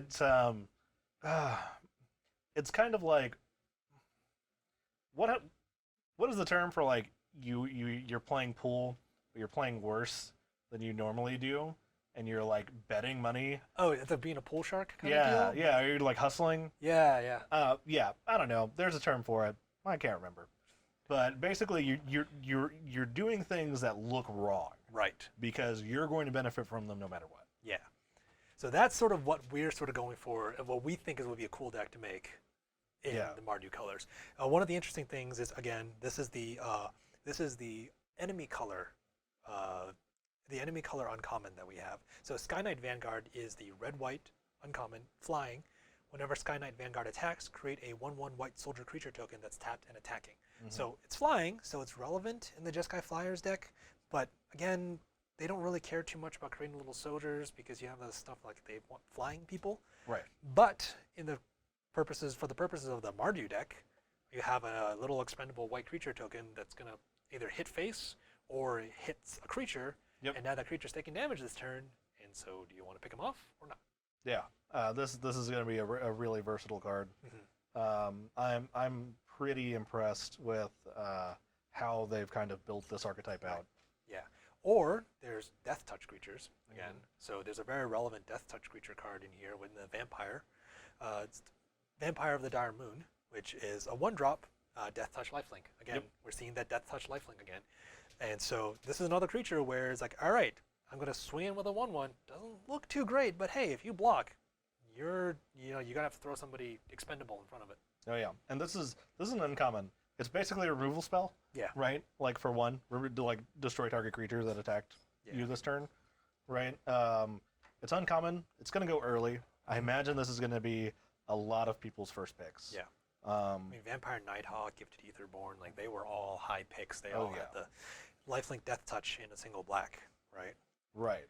But what's really interesting though is that given that you're in Mardu, like red-black is going to have all of these effects where you're going to generate a lot of tokens and they're going to make it unprofitable for your opponents to block. Right. But what makes Mardu special in this case is white gives you access to protection. Yeah. So that way these, what looks like really horrible attacks might end up working out for you, whether it be combat tricks or this card that you're very excited about. Yeah, I'm only excited about it because I'll explain this in a sec. But God's Willing, single white for an instant. Target creature you control gains protection from the color of your choice till end of turn, and you get to scry one. Yeah. Right. So this is like worst case scenario, you're cycling this to scry one. Best case scenario, you're like saving one of your creatures or destroying one of your opponent's creatures. Right. Or just making it so that it can't be blocked by that creature anyway. You're just sending it in. If your opponent only has black creatures and you give it pro black, your creature's getting through. I'm actually really excited to play with this card. So when we started, it was M15. So Theros had been out. Yeah. And Khans of Tarkir was coming out, and that was kind of when we started playing. And we didn't have or see or interact with a lot of the cards from Theros. And so every Friday, every FNM I went to, I would get blown out by this card. All right. But I'm excited to take it and play around with it in Limited. Yeah, because for me also, it's just I haven't played with protection in ages. Like this is an ability that it's been out of standard rotation for quite some time. It's the first time it's coming back. Yeah. In quite some time. When did they get rid of it? Before Origins, right? Somewhere around Origins, yeah. Yeah. Because they were just like, we don't quite like the gameplay because it's hard to understand because you can see the reminder text on the card is fairly lengthy. Yeah. But nowadays it seems like play design says, hey, we sort of need it for metagame balance reasons. So there's a couple of protection stuff in here. Yeah, which I'm really interested about that. I was really impressed with how they handled it in Dominaria. And they kind of brought it back with hexproof from a certain color. Right. Which they're still doing. Like a lot of these cards have protection from a certain color, and there's at least one that has hexproof from like blue and black. So to kind of go along with the unprofitable attacks things, there are a couple of more, like maybe two more cards that I want to talk about with this deck. Okay. So Steadfast Sentry, 2 and a white for a 3/2 with Vigilance, which is nice. Yep. It doesn't get hit by aerial assault. Yep. Right. When it dies, you get to put a 1/1 counter on target creature you control. Right. Nice. I mean, there's a bit of value. I mean, You're rate taking something down, right? Yeah, I mean, rate-wise, I have no complaints on this card. Like 3 mana, 3/2 is solid, like definitely important and does work in a limited environment. But the fact that it has vigilance stacked on top of it is already really nice. And then it doesn't mind dying because it gives a +1/+1 counter afterwards. I honestly, this is just like, all right, sweet value card. Yep. Now, for me, this is one of the exciting ones I really like is Unholy Indenture. It's an enchantment aura for 2 black, 2 and a black. So it's an enchant creature, and when enchanted creature dies, return that card to the battlefield under your control with a +1/+1 counter on it. So the interesting thing is that this is not just enchant creature you control. Yep. This is enchant any creature. So this again is in one of those cards where the more you play, the more crazy tricks you can do with this. Yep. Right. So throw it on your own creature, like one of your Death Touchers. You're like, all right, cool. Doesn't really matter, right? I either swing for face, and if you try to kill it, cool, it comes back and hits even more. Yep. Or you put it on your opponent's creature, and it's like, all right, when I kill it, he's mine now. Yeah, exactly. I'm really excited to play with this. I have a thing for stealing my opponent's creatures, mostly because When we play my cube, you should draft blue-black more. I should. I have I kind of like once a year or so I play with this Marquesa. Before everybody else remembers like why it's so busted and they prevent you from playing it again. Yeah. It's a Marquesa the Black Rose Commander deck, but the secret sauce is Willbreaker. Yes. It is in my cube, and I recently got completely blown out by that card. Yeah, I love it. Willbreaker is like my weirdest pet card, but yeah. So you can find conversations on Marquesa. This is not. Yeah, I mean, not what we're there's talking a tangent on there about how back in Origins when they had the Duels of the Planeswalkers, the like final Duels of the Planeswalkers set, I had this funny little teamer control thing whose like top end was 2 Willbreakers and a Rogue's Passage. Love it. I love it. I did my big thing with Origins standard was blue green, Willbreaker, and Mana Gorger Hydra. So it was just those 2 cards and a bunch of tap spells. Yeah, and the same thing. Yep. the flash blue green guy that debuff your opponent's creatures. Yeah, it was just It was fun. It is fun. And then your opponent is just like, oh, that feels so bad. Yeah, it's great. Yeah. Then I end up being on the receiving end of that. It happens. It does. Sometimes you need a taste of your own medicine, right? Yeah. Yeah. So then one. No, this is the Mardu aggro. Actually, I guess we can do it because I do want to talk about Blood for Bones. Yeah. Blood for Bones is a good. So this is the other card that I am totally unreasonably excited about. In this card is Blood for Bones, 3 and a black sorcery. As the initial cost to cast a spell, sacrifice a creature. Return a creature card from your graveyard to the battlefield, then return another creature card from your graveyard to your hand. So the interesting thing is that this card does not target. Yep. So therefore, you can return the creature that you just sacrificed back to your hand. So this is a crazy, like the options are absolutely insane because on the basics of it is you basically get to blink a creature of your own by sacrificing it. So it's not just like disappearing by exiling and coming back. So you could effectively, it's like Rescue from the Underworld, where you get to bring a creature back to your hand. Or you can swap that out, so you could almost like a blue spell where you bounce it back to your hand, and you get to take a creature from your graveyard and put it on the battlefield. Yeah. So this is like an Ether Plasm, I believe, is a card from Ravnica, where like if it blocks something, you may swap it out from a creature in your hand. Right. Or like Master Transmuter, which is like for artifacts, where you get to swap things around. Like basically dump big fatties into your graveyard and use this for stuff. Yeah, this is. I was actually really lukewarm on the card until Lou pointed out that, it doesn't target. Yeah, this is so many crazy things. It's just like the versatility of it just gets me so super excited. Yeah, I'm really excited to play with it. I bet I'm going to see a lot of interesting plays with that card. I hope I'm the one to do them to you. Fair enough. Man. So. Speaking of, aggro strategies here. Yeah. Right. There's one more wedge that we're going to talk about, and that is Abzan. Right. So Abzan, this set is kind of like tokens. Yeah, that go wide is the way they put it, right? Yeah. So you're playing creatures that either create more creatures, or that are really efficiently costed, and then you have other things in these colors that create even more creatures, or get value from having multiple creatures, right? So the big signpost for this is Ironroot Warlord.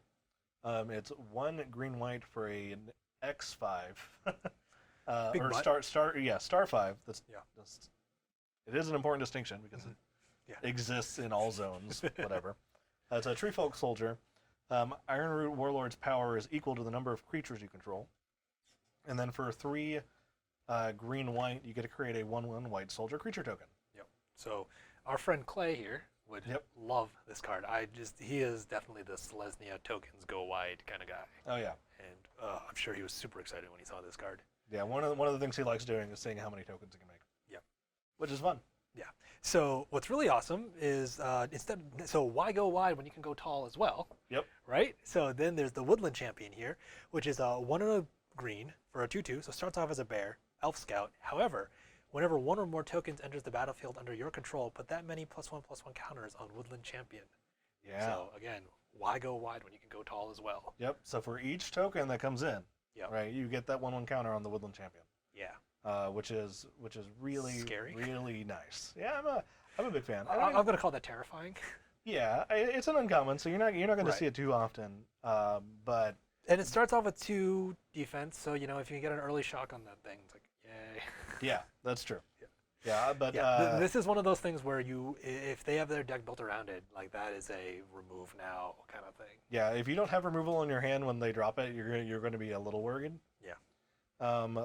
One of the token creators that I really like is Howling Giant. It's another uncommon, Yep. but for 5 green, Right. you get a 5/5 with reach. Right. When it enters the battlefield, you get to create 2/2 green wolf creature tokens. More wolves. All right. I mean, this is a ridiculous amount of power and toughness. That is 9 power and toughness spread across 3 bodies. Yep. 5/5 is the reach, so it blanks a lot of flyers. Every Like, flyer?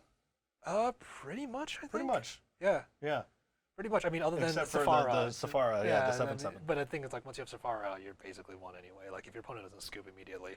Yeah. It's, and then you have the white, squad captain over here. So like payoffs for going wide. You have the 4 and a white for a 2/2. Not great at first, but it's got vigilance. Again, dodging aerial assault. Yep. Squad captain enters the battlefield with a +1/+1 counter on it for each other creature you control. So Yeah. very much so. This white and green, just big creatures, +1/+1 counters. Just they love it when you have a lot of creatures and then you have a couple of big beefy guys to lead the way. Yep.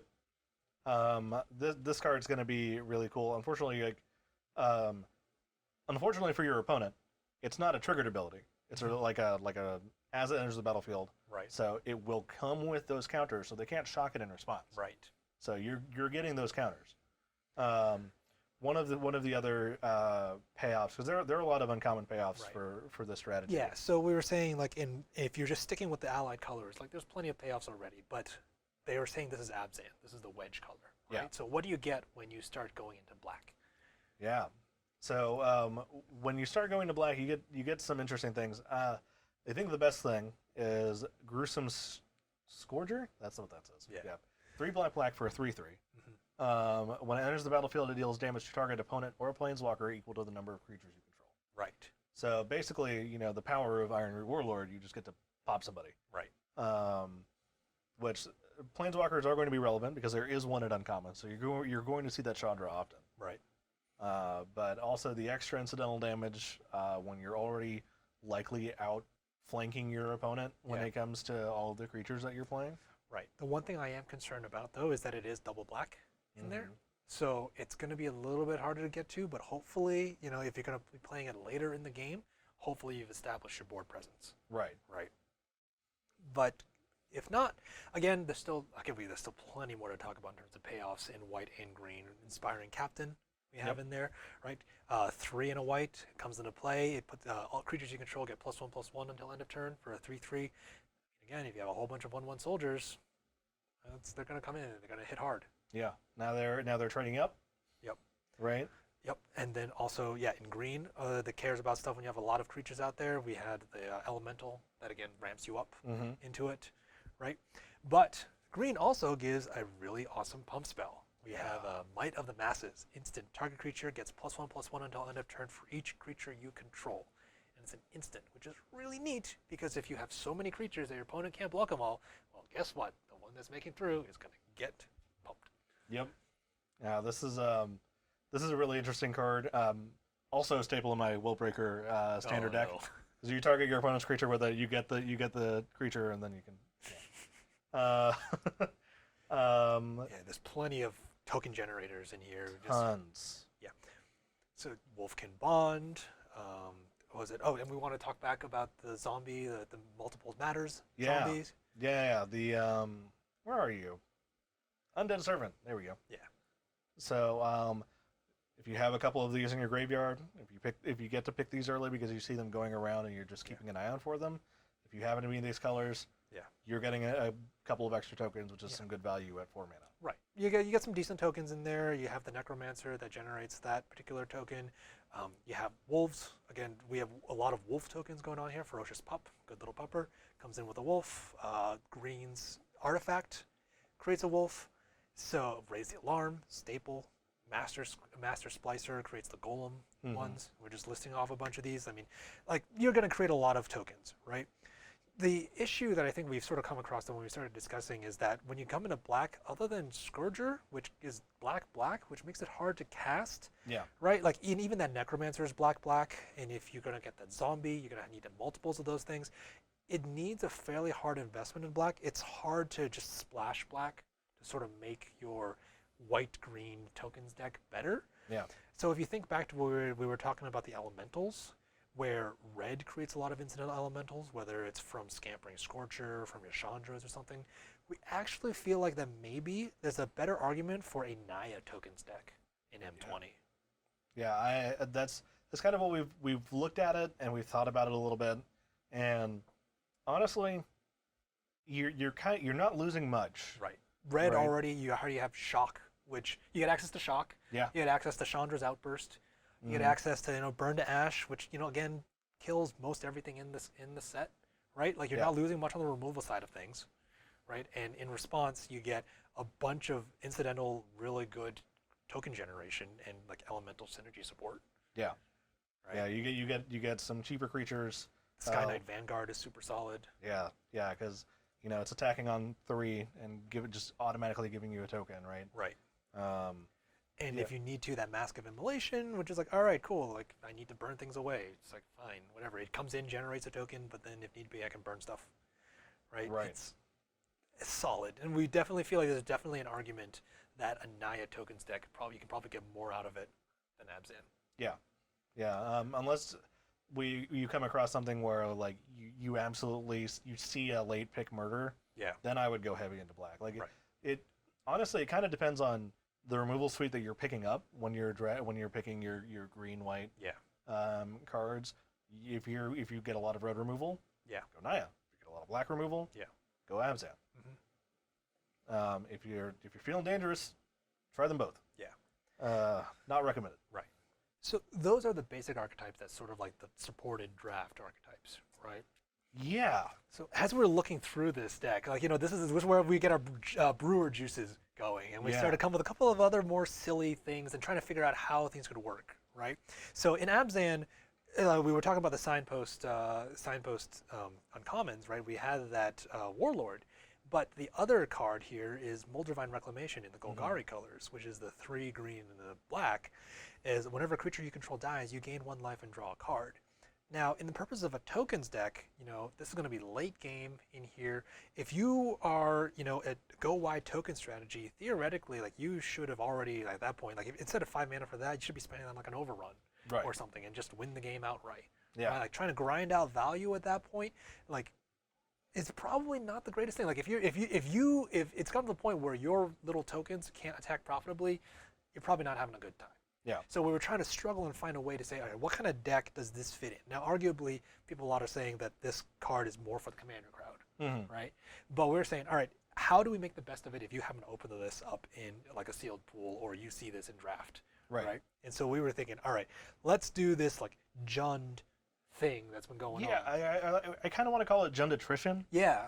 Right, because you're using your creatures to just kind of keep your opponent at bay Right. as long as possible until you can start drawing into bigger things, bigger payoffs, bigger value Right. creatures. Because the powerful thing is that in green and black you have access to the two very powerful 1-drop death touch creatures. Right. Sedge Scorpion here is the big one that we're sort of building our entire thinking around. Yeah. Is the fact that we have this common death touch creature that just says don't come closer, and this will help you like dirtle until you get turn 5, where then you get to play like that reclamation and be able to actually take advantage of that card draw, right? Right. So it comes to a lot of grindy, kind of defensive. It's almost like Mario, where it's like a lot of creatures that you don't really want to block because they have death touch and it's really scary, but it's a defensive version of that. Right. Yeah, which is kind of interesting. So you play some effects that you wouldn't play in either of the other decks. So one of them I'm interested in is Blight Beetle. So 1 and a black for a 1/1 death touch, protection from no green. death touch on this one. Oh, no, I'm sorry. That's right. It's protection from green. Right. But creatures your opponents control can't have 1/1 counters put on them. Right. It's not always useful. Yep. But against a green deck, it's great. Right. It's getting in. Right. Or it's constantly blocking green creatures. Right. Right, because you can just block it or block their green creature, and this thing takes 0 damage. Yep. The whole point here we're trying to say is how do we delay, and try to just recycle things and just make it so that in the end we just outvalue and outgrind our opponent. Because that was once you start having that enchantment out on the field where you're drawing cards when your creature dies, well, okay, now you can start being on the aggressive. Now your death touch creatures can come in and just start swinging. Now, granted, hopefully, your opponents when they swing on the crackback, you got to start thinking about that. But again, this is us just brewing and sort of throwing it out there. So if you guys have any ideas on how to make this work, if you open up in your pool, by all means, help us out here. Yeah. One of the things that I was kind of looking at that will get played in bigger green decks, but Pulse of Mirasa. So for 2 and a green for an instant, return target creature or land card from a graveyard to its owner's hand. You gain 6 life. This is really good because late game, you're going to be taking damage from Moldervine Reclamation if you have it out. Oh, do you gain 1 life in Moldervine Reclamation? Oh, you gain a life. Never mind. Screw that. Yeah. Still, it's nice because you're not going to have a lot of you kind of want to pick up as many Sedge Scorpion type effects as you can. Right. Your creatures aren't going to really be blocking too profitably. Right. So being able to return it back to your hand and then gain some life that you've lost. Right. Is going to be really, really nice. Yeah. One of the other things that I really like is Active Treason. I'm a big fan of threat effects. This is the point where you're ready to turn the tables and just go in. Yeah. And this is the point where all right, I've turtled long enough. I've gotten my sort of value engine set up. Let's go for it. Yeah. So 2 in a red, gain control of target creature till end of turn, untap it, it gains haste. In a pinch, if you have a creature that has been tapped by a free spell, right, or that you just played and you have an extra 3 mana, you can use this to just bash in. But most of the time, it's used to grab your opponent's creature. And likely sack it. You also kind of want to find some creatures that give you value for losing life. The big one is Vengeful Warchief. So it's an uncommon 4 and a black for a 4/4. When you lose life for the first time each turn, put a 1/1 counter on Vengeful Warchief. Your turn, your opponent's turn. But it's only for the first time, so you're never going to get more than 1/1/1 counter on it each turn. That's true. So that's sort of what we're thinking at in sort of this Jund kind of grindy attrition-based thing. Oh yeah, and Sanitarium Skeleton over here, it's just a blocker. Just keep on sending them in and just gum up the board. Yeah, unless your opponent has trample, nothing's getting through this thing. Yeah. One thing we do want to talk about is if you are deciding to try to build Jund, there's a possibility you might try to look at Marauding Raptor. So this is the really cool. People are really excited about this one. Dinosaurs getting 1 more hurrah in standard. That's cool. But Infinite Polyraptors. Yeah. But for the purposes of this set, though, if you open a Marauding Raptor, we really do want to caution you to say this is probably not as good as you think it is.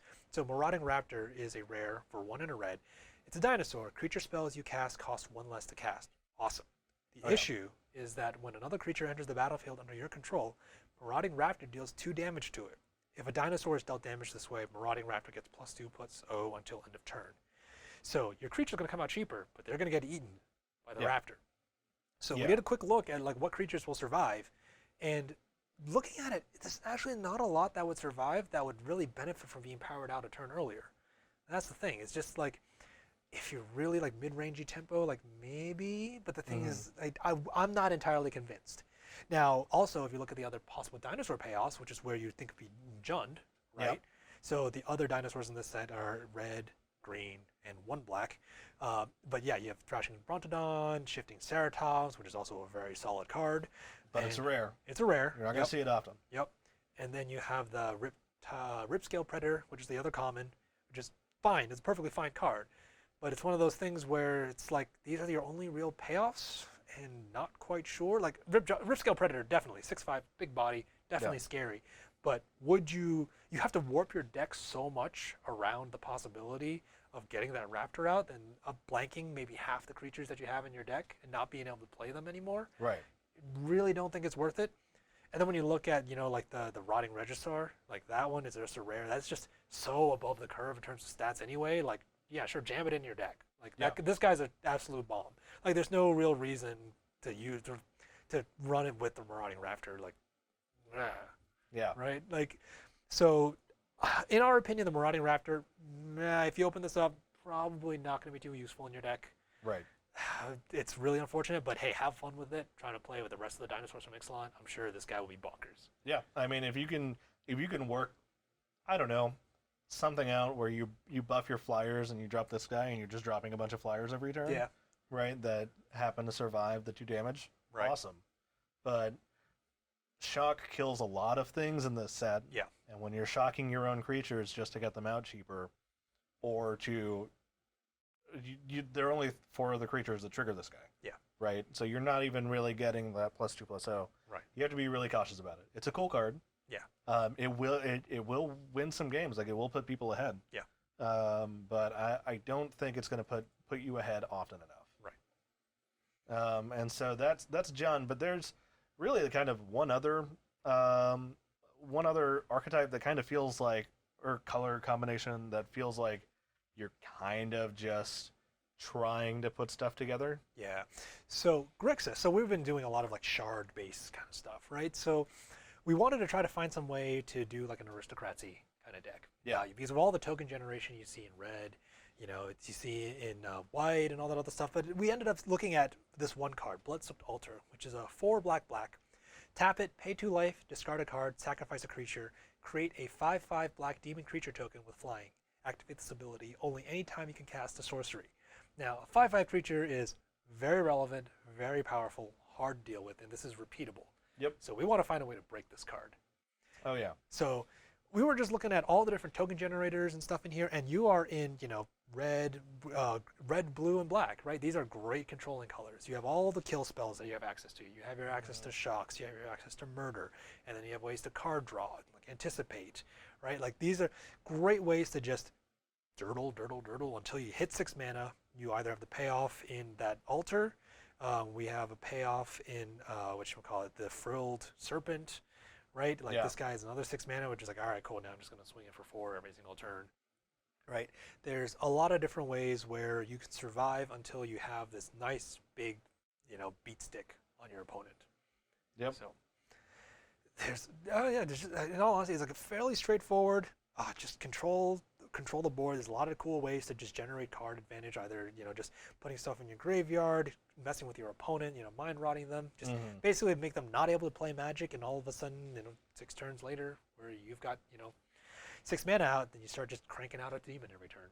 Yeah, especially if you have Sanitarium Skeleton, right? Yep, absolutely. Yeah. Free sack outlets right there. Yeah, because you can just return them to your hand in a turn and then drop them and then just keep doing it. Yep. Until you run out of life. Yeah, exactly. So we've got, the next one we have is Esper. So here's an interesting one that I've noticed where blue and white, there's a lot of Golem tribal going on here. Master Splicer was super interesting. And then they also have the Masterful Replication, I believe. Masterful Replication, yes. So you get to create 2 golems. So you get to create a whole bunch of golems. There's other stuff in there. We had the fetcher guy who yes. Where is he? Yeah, there it is. it is. There's Pattern Matcher. Yep. Is a golem. right? So if you happen to open multiple, master splicers, have your pattern matcher fetch another one, just generate a whole bunch of splicers, buff them all up. We have, especially what really got me was Steel Overseer. Mm-hmm. Steel Overseer's reprint finally. Great card, 2 for a 1/1 tap. Put a +1/+1 counter on each artifact creature you control. Yep. Going to be generating tons of golems. They're all going to be getting +1/+1 counters from your Steel Overseer or being buffed by your Master Splicer. Meteor Golem's a great all-around removal card for limited. Mm-hmm. Like, you're just going to be Golem Tribal. You're just March of the Machines right there. I think it's super exciting. I get a little giddy thinking about this. Yeah, it's top heavy, right? It's very rare dependent. Right. But I don't know. If you can start generating these 3/3 tokens, awesome, because they're the second biggest tokens on the set. Right. This is very much, a lot of these cards are uncommons or rares. It's not very likely this is one of those that it's a little meme of a deck, right? So it's just like, but still, just thinking about just like rolling in with a whole bunch of golems, that gets me super excited. Yeah.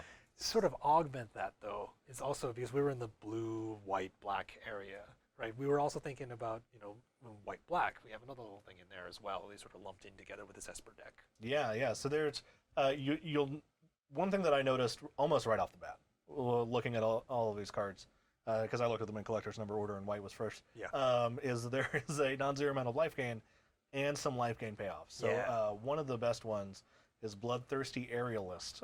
1 black for an uncommon vampire rogue, 2 power, 3 toughness. It has flying, which is nice. Yep. But also, whenever you gain life, you get to put a 1/1 counter on Bloodthirsty Aerialist. Was it Vampire Pride Hawk? Was the thing I saw Loading Ready Run did it? Okay, yeah, I like that. Yeah, that's very good. Black has their own Ajani's Pride Mate now, which is super fun. Like, I like Ajani's Pride Mate. I think it's really fun to build around. And now we have one in black. So, yeehaw. Yeah. I mean, black being one of the colors for life gain is really cool. There's actually a common payoff that I really like. Epicure of Blood. Right. So 4 and a black for a common 4/4 vampire. Whenever you gain life, each opponent loses a life. Right. So whether or not your opponent has hexproof, it gets around that because it doesn't target. But it also triggers on multiple instances. So if you can activate like a creature, like Daybreak Champlain is a perfectly solid card. Yeah, I'm sorry, I was thinking of Soulmender. Oh, okay. Yeah, because Soulmender is a 1/1 for 1 tap. You gain a life. Not a card that you would normally run. Right. But in this deck, it kind of helps. Yeah. But what Lou was saying is Daybreak Chaplain, 1 and a white for a 1/3 with lifelink. Right. I've ran this guy in Arena a whole bunch, just in the life game. Just gums up the board, doesn't make your opponent want to attack, and it's perfectly solid. But another one who's really helpful for life gain, really good payoff, is Angel of Vitality, 2 and a white, flying Angel. If you would gain life, you gain that much life +1 instead.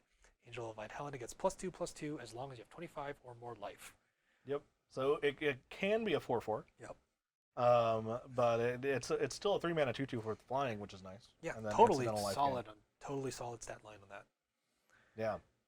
One of the things that could kind of we didn't really touch on it in the Abzan deck, but could kind of fit there is Corpse Knight. Yep. So it's white-black for a 2/2 zombie knight. It's an uncommon card. Right. It's one of the signpost cards. Whenever another creature enters the battlefield under your control, each opponent loses a life. Right. It's not quite the same as life gain, but it is kind of themed around draining your opponent. Yep. Right. This is where there are a couple of a couple of creatures that have incidental life gain that work out. Yeah. So Blood Burglar, 1 and a black, 2/2. As long as it's your turn, it has lifelink. It's great. Yep. For this, like I said, it does its job, and that's kind of all you can ask for it. Right. So I mean, there's nothing too exciting about this deck. It's sort of like just jam everything that involves gaining life. Yeah. In there. But there's kind of a sub package. Right. There's a sub package to the sub package. Yeah. That I'm really interested in. So Bishop of Wings, it's a rare, but it's white for a 1/4, which blocks a lot of things in this set. Whenever an angel enters the battlefield under your control, you gain 4 life. Then whenever an angel you control dies, you get a 1/1 white spirit creature token with flying. Right. And so there is a common angel in this set, actually. Yeah. Which is really surprising, but totally, I mean, it's welcome. So what? Yeah, Wizards has been printing varyingly costed angels at varying rarities recently, like Yeah. the 1/1 flying vigilance in Modern Horizons. for Angel example. tribal is the thing. Like Lyra just wants more friends. Yeah, that's true. So like there are enablers for this, and if you pack one, pick one, Bishop of Wings, you'll be picking up Angel of Vitality, Herald of the Sun if you see one. Yeah, Yep. either of these uncommons. Yep. Or Dawning Angel, which is the common Right. angel, 4 and a white for a 3/2 with flying, and when it enters the battlefield, you gain 4 life. So if you have it and the bishop, you're gaining a life. Right. And Safara, of course, but like obviously, Safara is one of those obvious kind of things that, yeah. You open Safara, pack one, you're probably picking it. Yeah, I mean, she doesn't need to be part of an Angels package in order to do well, Yeah, right? Like Safara by herself is just going to dominate. that is true. Yep. So then finally, our last little bit is the one we're most excited to. This is the spiciest It sure is. decks that we sort of came across. We call it Bent Butt Fighters. Yeah, it is. It is spicy and unlikely. Right. So it is very unlikely. I love the term butt fighting just because it's something I picked up from Loading Ready Runs. It's just, it all revolves around this card, Gauntlets of Light. 2 and a white, enchant creature. Enchanted creature gets +0/+2 and assigns combat damage equal to its toughness rather than its power. And it also has the ability, enchanted creature has 2 and a white, untap this creature. Yeah. So the reason why I sort of got excited about this is looking at the other auras that were in the set. A lot of them boost toughness, right? So you have the other one in white, which is that Gleaming Aegis, right? That is a +1/+3, and when it a Glaring Aegis, so +1/+3, and when it enters the battlefield, it taps a creature an opponent controls. Yep. Like, all right, at that with Gauntlet of Light, that's pretty good, Yeah. right? Then we also have Hardcover in blue, which is get +0/+2, right? And also got the Loot, which combos really nicely if you get to untap it. Yeah. Right? So, you know, you just got a whole bunch of toughness matter stuff. Like, and there's also a couple of Ultron payoffs too, right? We have Fencing Ace, which is double strike. As soon as I see Fencing Ace, I think, all right, what can I shove on this guy and make him hit like a truck? Yeah. For Right. sure. We have the Moorland Inquisitor, I think it is, Yeah. that gives himself first strike, right? We have that Mystic that allows makes enchantments cheaper. Right, so like there is a subtle theme in here about auras, Yeah. and it's like, how do we break this? And I look at it and I see this butt fighting kind of thing, and of course this brings us to our favorite card here we discussed, Fortress Crab. Yeah. We've been kind of joking about this throughout this. No little joke, review. until he rams that shell in your face. Yeah, that's true. I mean, just a 6/1. Like if you drop Gauntlets of Light on this guy, he's an 8/1 or 8/8. Yeah, that's right. Yeah, he's swinging as an 8/8, right? It's insane. The thing is that if you see Gauntlets of Light and you want to build this deck, you have to take Gauntlets of Light. Right, The first chance you get, and then you go hard. right. Good news is that all the other cards that we sort of go in this package aren't exactly like high-end picks. Mm-hmm. Right? Like, you know, some of these things are like, all right, cool, like maybe Moorland Inquisitor, you know, that kind of stuff. But nobody's going to be picking up something like Yoke Docs. Yeah, no one's picking Yoke Docs in the first. Nobody's 3 or 4 picking that picks. crab, right? Yeah. Maybe us, just for the sake of, you know, just like messing with each other, Yeah, that's true. right? Uh, Yeah. So the thing is like we at first it's like predominantly Azorius, right? Just we have the tomes, we have the control, and then we have the white is predominantly. But if we go into green, we have some really neat stuff like Feral Invocation over here, Flash, Chain Creature gets +2/+2, solid, right? You also get access to Mammoth Spider, Yeah. right? Big butts. Yeah. So Which Mammoth Spider 3/5 reach on its own is really good. yeah, on its own, just great defender, just stops any flying deck. Yeah, Really. but turning it into a 3/7 or a 7/7 when it attacks. Yeah, it's pretty funny. Yeah. I gotta say. We have a couple of other incidental cards that you might want to consider looking into it. It makes something like Zephyr Charge super interesting in this deck because, yeah, it's got a big butt, but it doesn't mean anything if it can't connect, Yep. right? So what happens when you swing a big butt through the air, right? Yeah, exactly. There's that, and there's also, oh man, we should have put this in the deck. It's the key. Oh, yes, the untap. Is it untap a creature, though? It's tap target artifact and then 4. Let me pull it up. Where are you, buddy? Oh, here it Yeah, is, there we Manifold go. Key. Manifold Key. So Manifold Key, it's an uncommon. So for 1 generic, you get an artifact that says 1 generic tap, untap another target artifact, or 3 tap, target creature can't be blocked this turn. Right.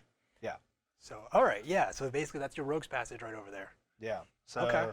their kind of way is to make these big guys punch through. It's silly. Yeah. It's not always going to work. No. In fact, I would go to say that it most likely won't work. Right. But if you see it early, the rare isn't great in the pack. Yeah. Go for it. By all means, I would Please love if any of you manage to win by swinging in with a crab at somebody's face. Like, please tell us. We would love you. Yeah. It is for us. It's just like, this is the dream. Yeah. Yeah. We like having fun most of all here at the CNC Power Hour, right? Yep.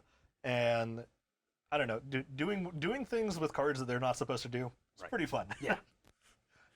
So if you guys do this on Arena or MidGo or in paper, just throw it in the Discord, tweet it at us. Yeah. Like we would love to see it. Yes, please.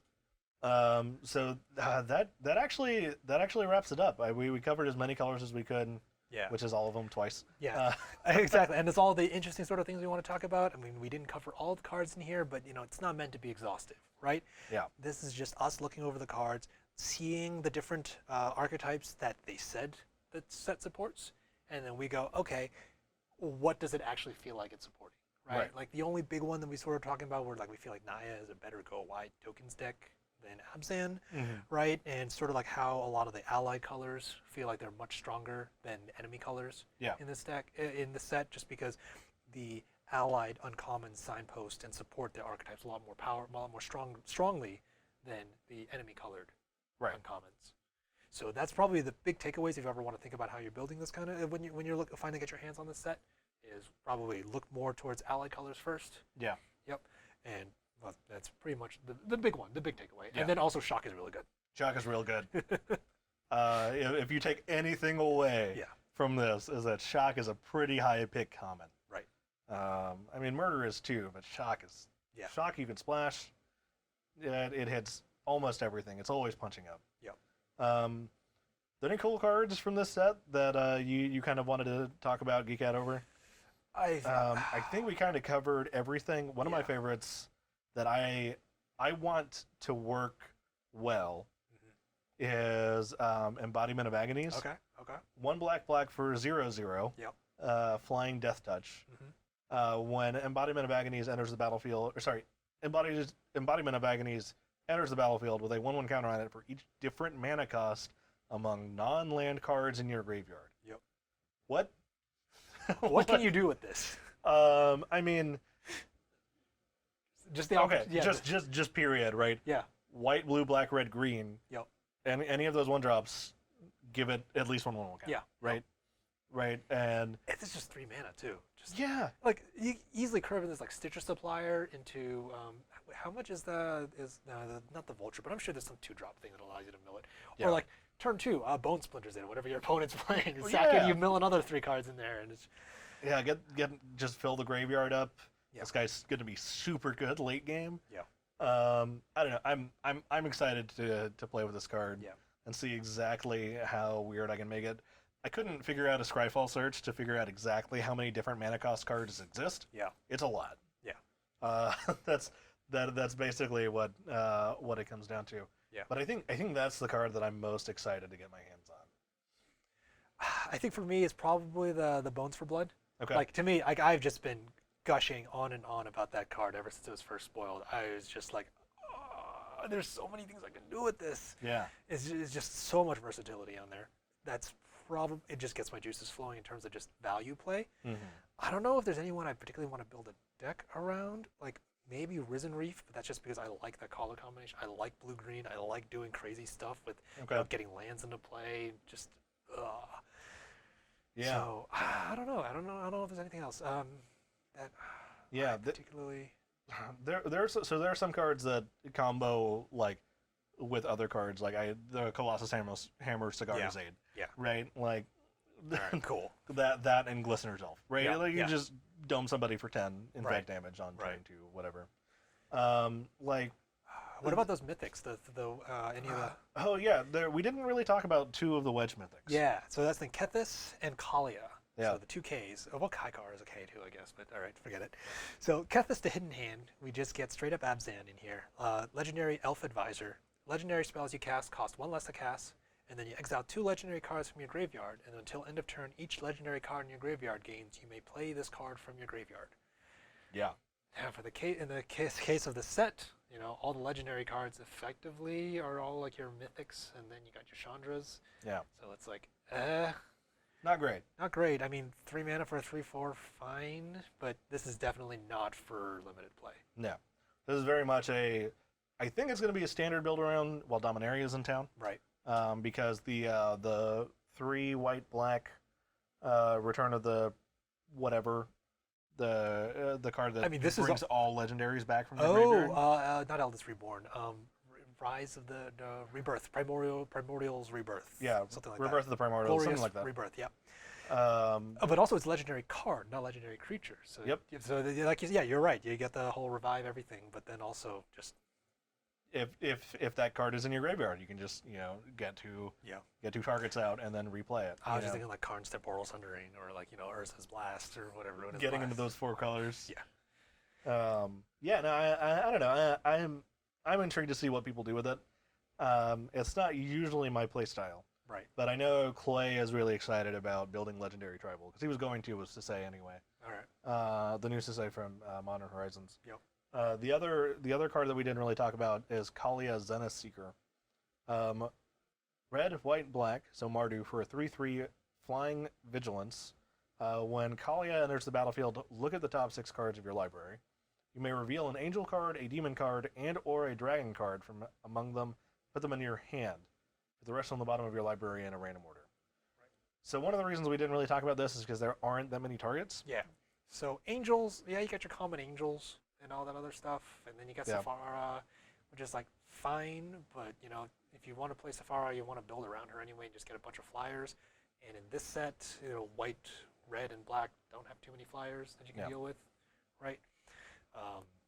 There are no 2 demons. 2 demons. You have below rare. I'm sorry. Oh yeah, so yeah, because you got your Agonies, and then you got the Zillus or something. Yeah. Which is like fine, but like you still got to get to the mana to cast them. Yeah. Right. Dragons. You'll get that one like Rapacious Dragon, which is like the only one that you can probably cast reasonably soon after you find it. Right. Right. I mean, there's a Dragon Mage, which is nice, but I don't know how quickly you're going to be casting that one. Right. So she's great for kind of like a rebalanced version of Kalia for Commander. Right. Because the original Kalia is disturbingly powerful. Right. For the purposes of like, I would rather, if I was playing those colors, like I would rather be drawing action rather than drawing one of my bombs, especially if I'm only at 3 mana if I play her at turn 3. Yeah. Right. And especially in this particular case, also like, I also don't feel like mana-wise, like if I want to play those big bombs, because those big bombs, the demons are all at least 2 black, right? Dragon Mage is 2 red. The legendary dragon, all the legendary single monocolored stuff are all like 3. Yeah, they're 3 pips of 3 whatever. 3 pips or more. So in that case, like you're already being stretched thin across 3 colors, and now your legendary, the creatures you're going to be searching for are all going to be 3 pips of a single color. Like it's really, I'm not comfortable with that. It's a tough sell. Yeah, given in this particular thing. So that's why we didn't give too much thought in Kalia when we were talking about like our Mardu, Yeah, right. But one thing I didn't consider, what if I told you that it dodges Aerial Blast? Or Aerial Assault? Yeah, I mean... No, I'm just kidding. It's not no, great. well, no, actually, Aerial Assault burns your opponent's flyers.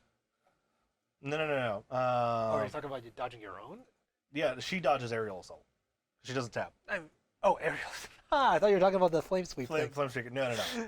I'm just like, I mean, fine, but he's also got 3 toughness. But all right. Yeah. Yeah. She doesn't tap. Yeah, that's gonna be. We didn't consider that. That's gonna be the intro, right? Like we just measure everything. It's like dice to Aerial Assault. Yeah. Horrible card. Yeah. 2 out of 10. Yeah, exactly. Vigilance doesn't die to Aerial Assault. That's great. You should be running it. If you take anything away, yeah. As long as it doesn't die to Aerial Assault. Look out for Aerial Assault. Yeah, exactly. Gotta watch out for shock. Watch out for murder. Watch out for Aerial Assault. Yeah, the big 3. All right. Well, thank you guys for joining us. We got this done in 2 hours. Yeah, surprising amount of time. Yeah. Considering how much work we put preparing for this. I should send people a picture of the spreadsheet. Yeah. But we put a lot of work into this. Yeah. I had a lot of fun doing it. Yeah.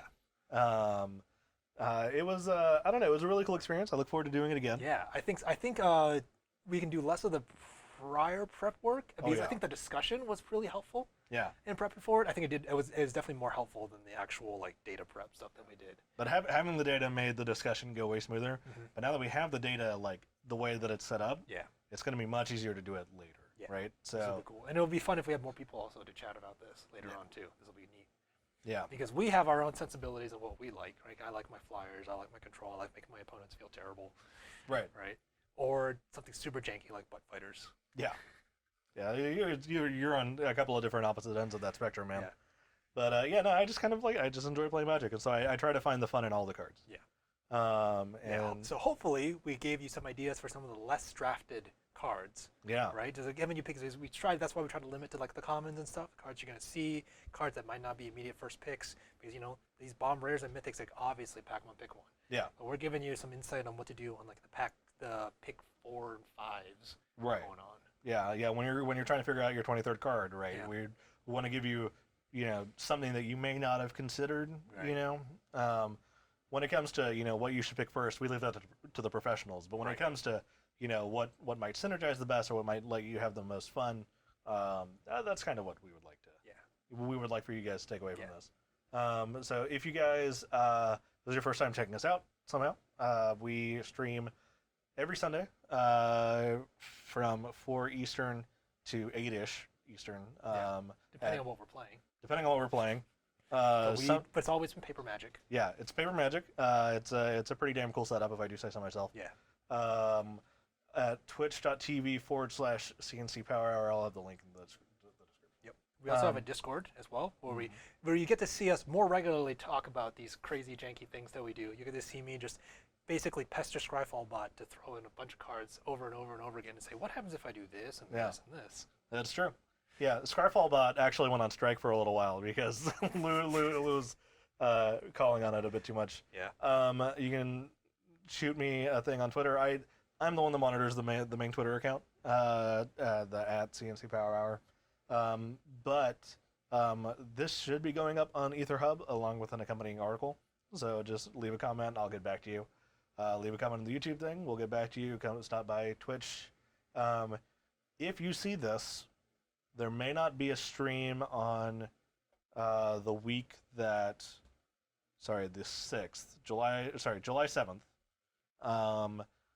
We're doing some renovations of the studio, so everything may not be ready by then. If it is, awesome. If not, we'll be back the week after. Keep an eye out on our. I guess we have an Instagram.